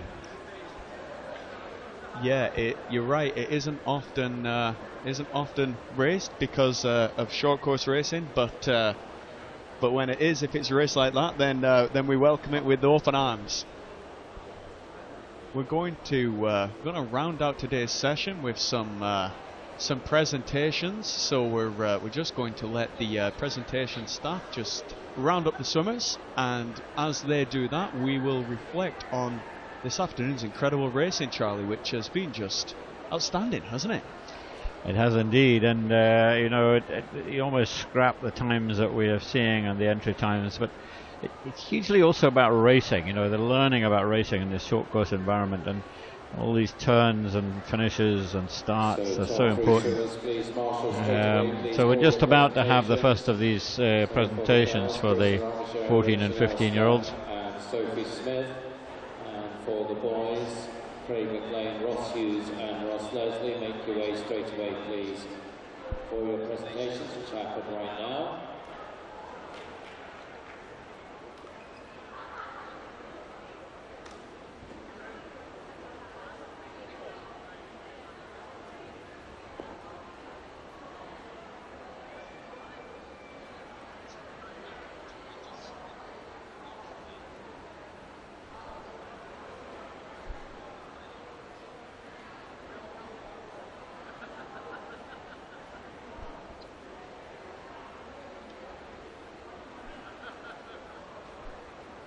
So the girls are lining up ready for this first presentation. This is for the girls 14 and under 800 freestyle.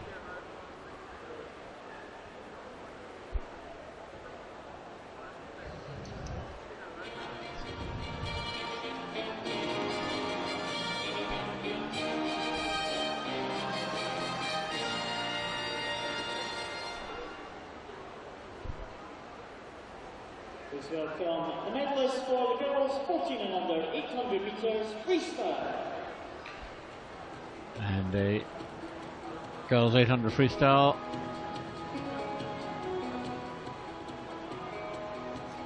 Medals being presented by Eddie Wilmot, Vice President of SAFA. The bronze medalist And third place is Sophie Smith from St Thomas, Arbroath. Here she is. Well done, Sophie, the bronze medalist. In second place from First and Falkirk, Channel Snedden.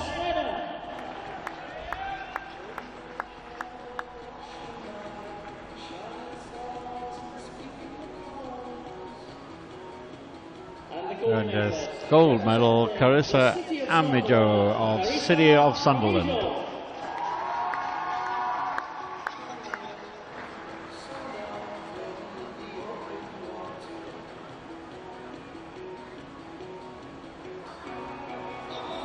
Congratulations to the medalists here, 14 and under 800 meters.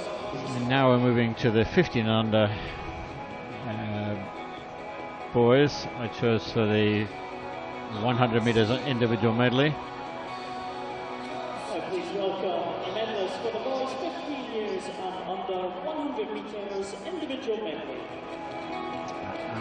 As the boys walk out, we just look to the picture on your screen, and Forbes Dunlop, the CEO of Scottish Swimming, is there, ever present, watching the incredible racing that we have here today. Bronze medalist from South Lanarkshire, Ross So Leslie. third in this boys medley was Ross Leslie, South Lanarkshire.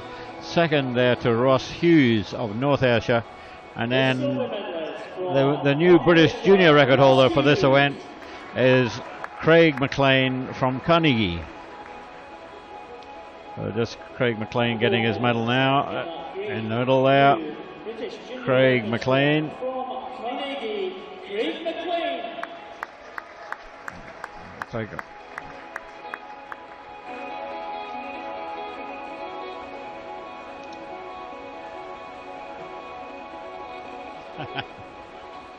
Fantastic job by those boys there, and fantastic job on the racing today. So looking back on that, it's been an incredible day of racing so far, with more to come tonight, Charlie.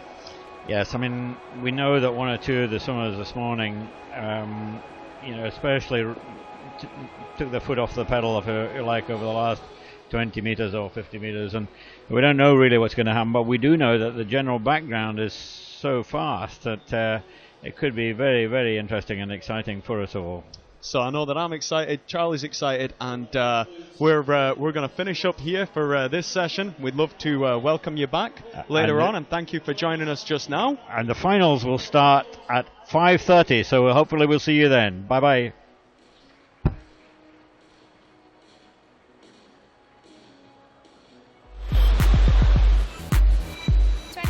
Was great, but I'm getting ready to make 2014 even better.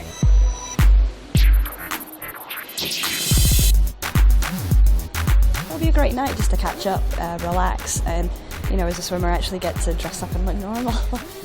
And then a chance to see lots of people from all around different parts of swimming and have a good evening with them.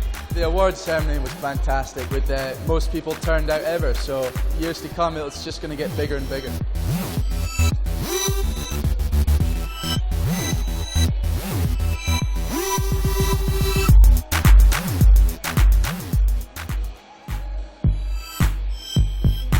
Tickets for the Scottish Gas National Open Swimming Championships are on sale now.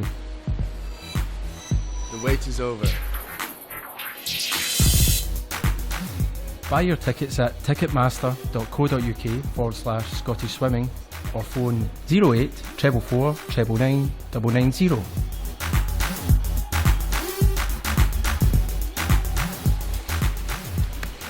Come down to the Tollcross International Swimming Centre to come see me and more than 700 other swimmers compete.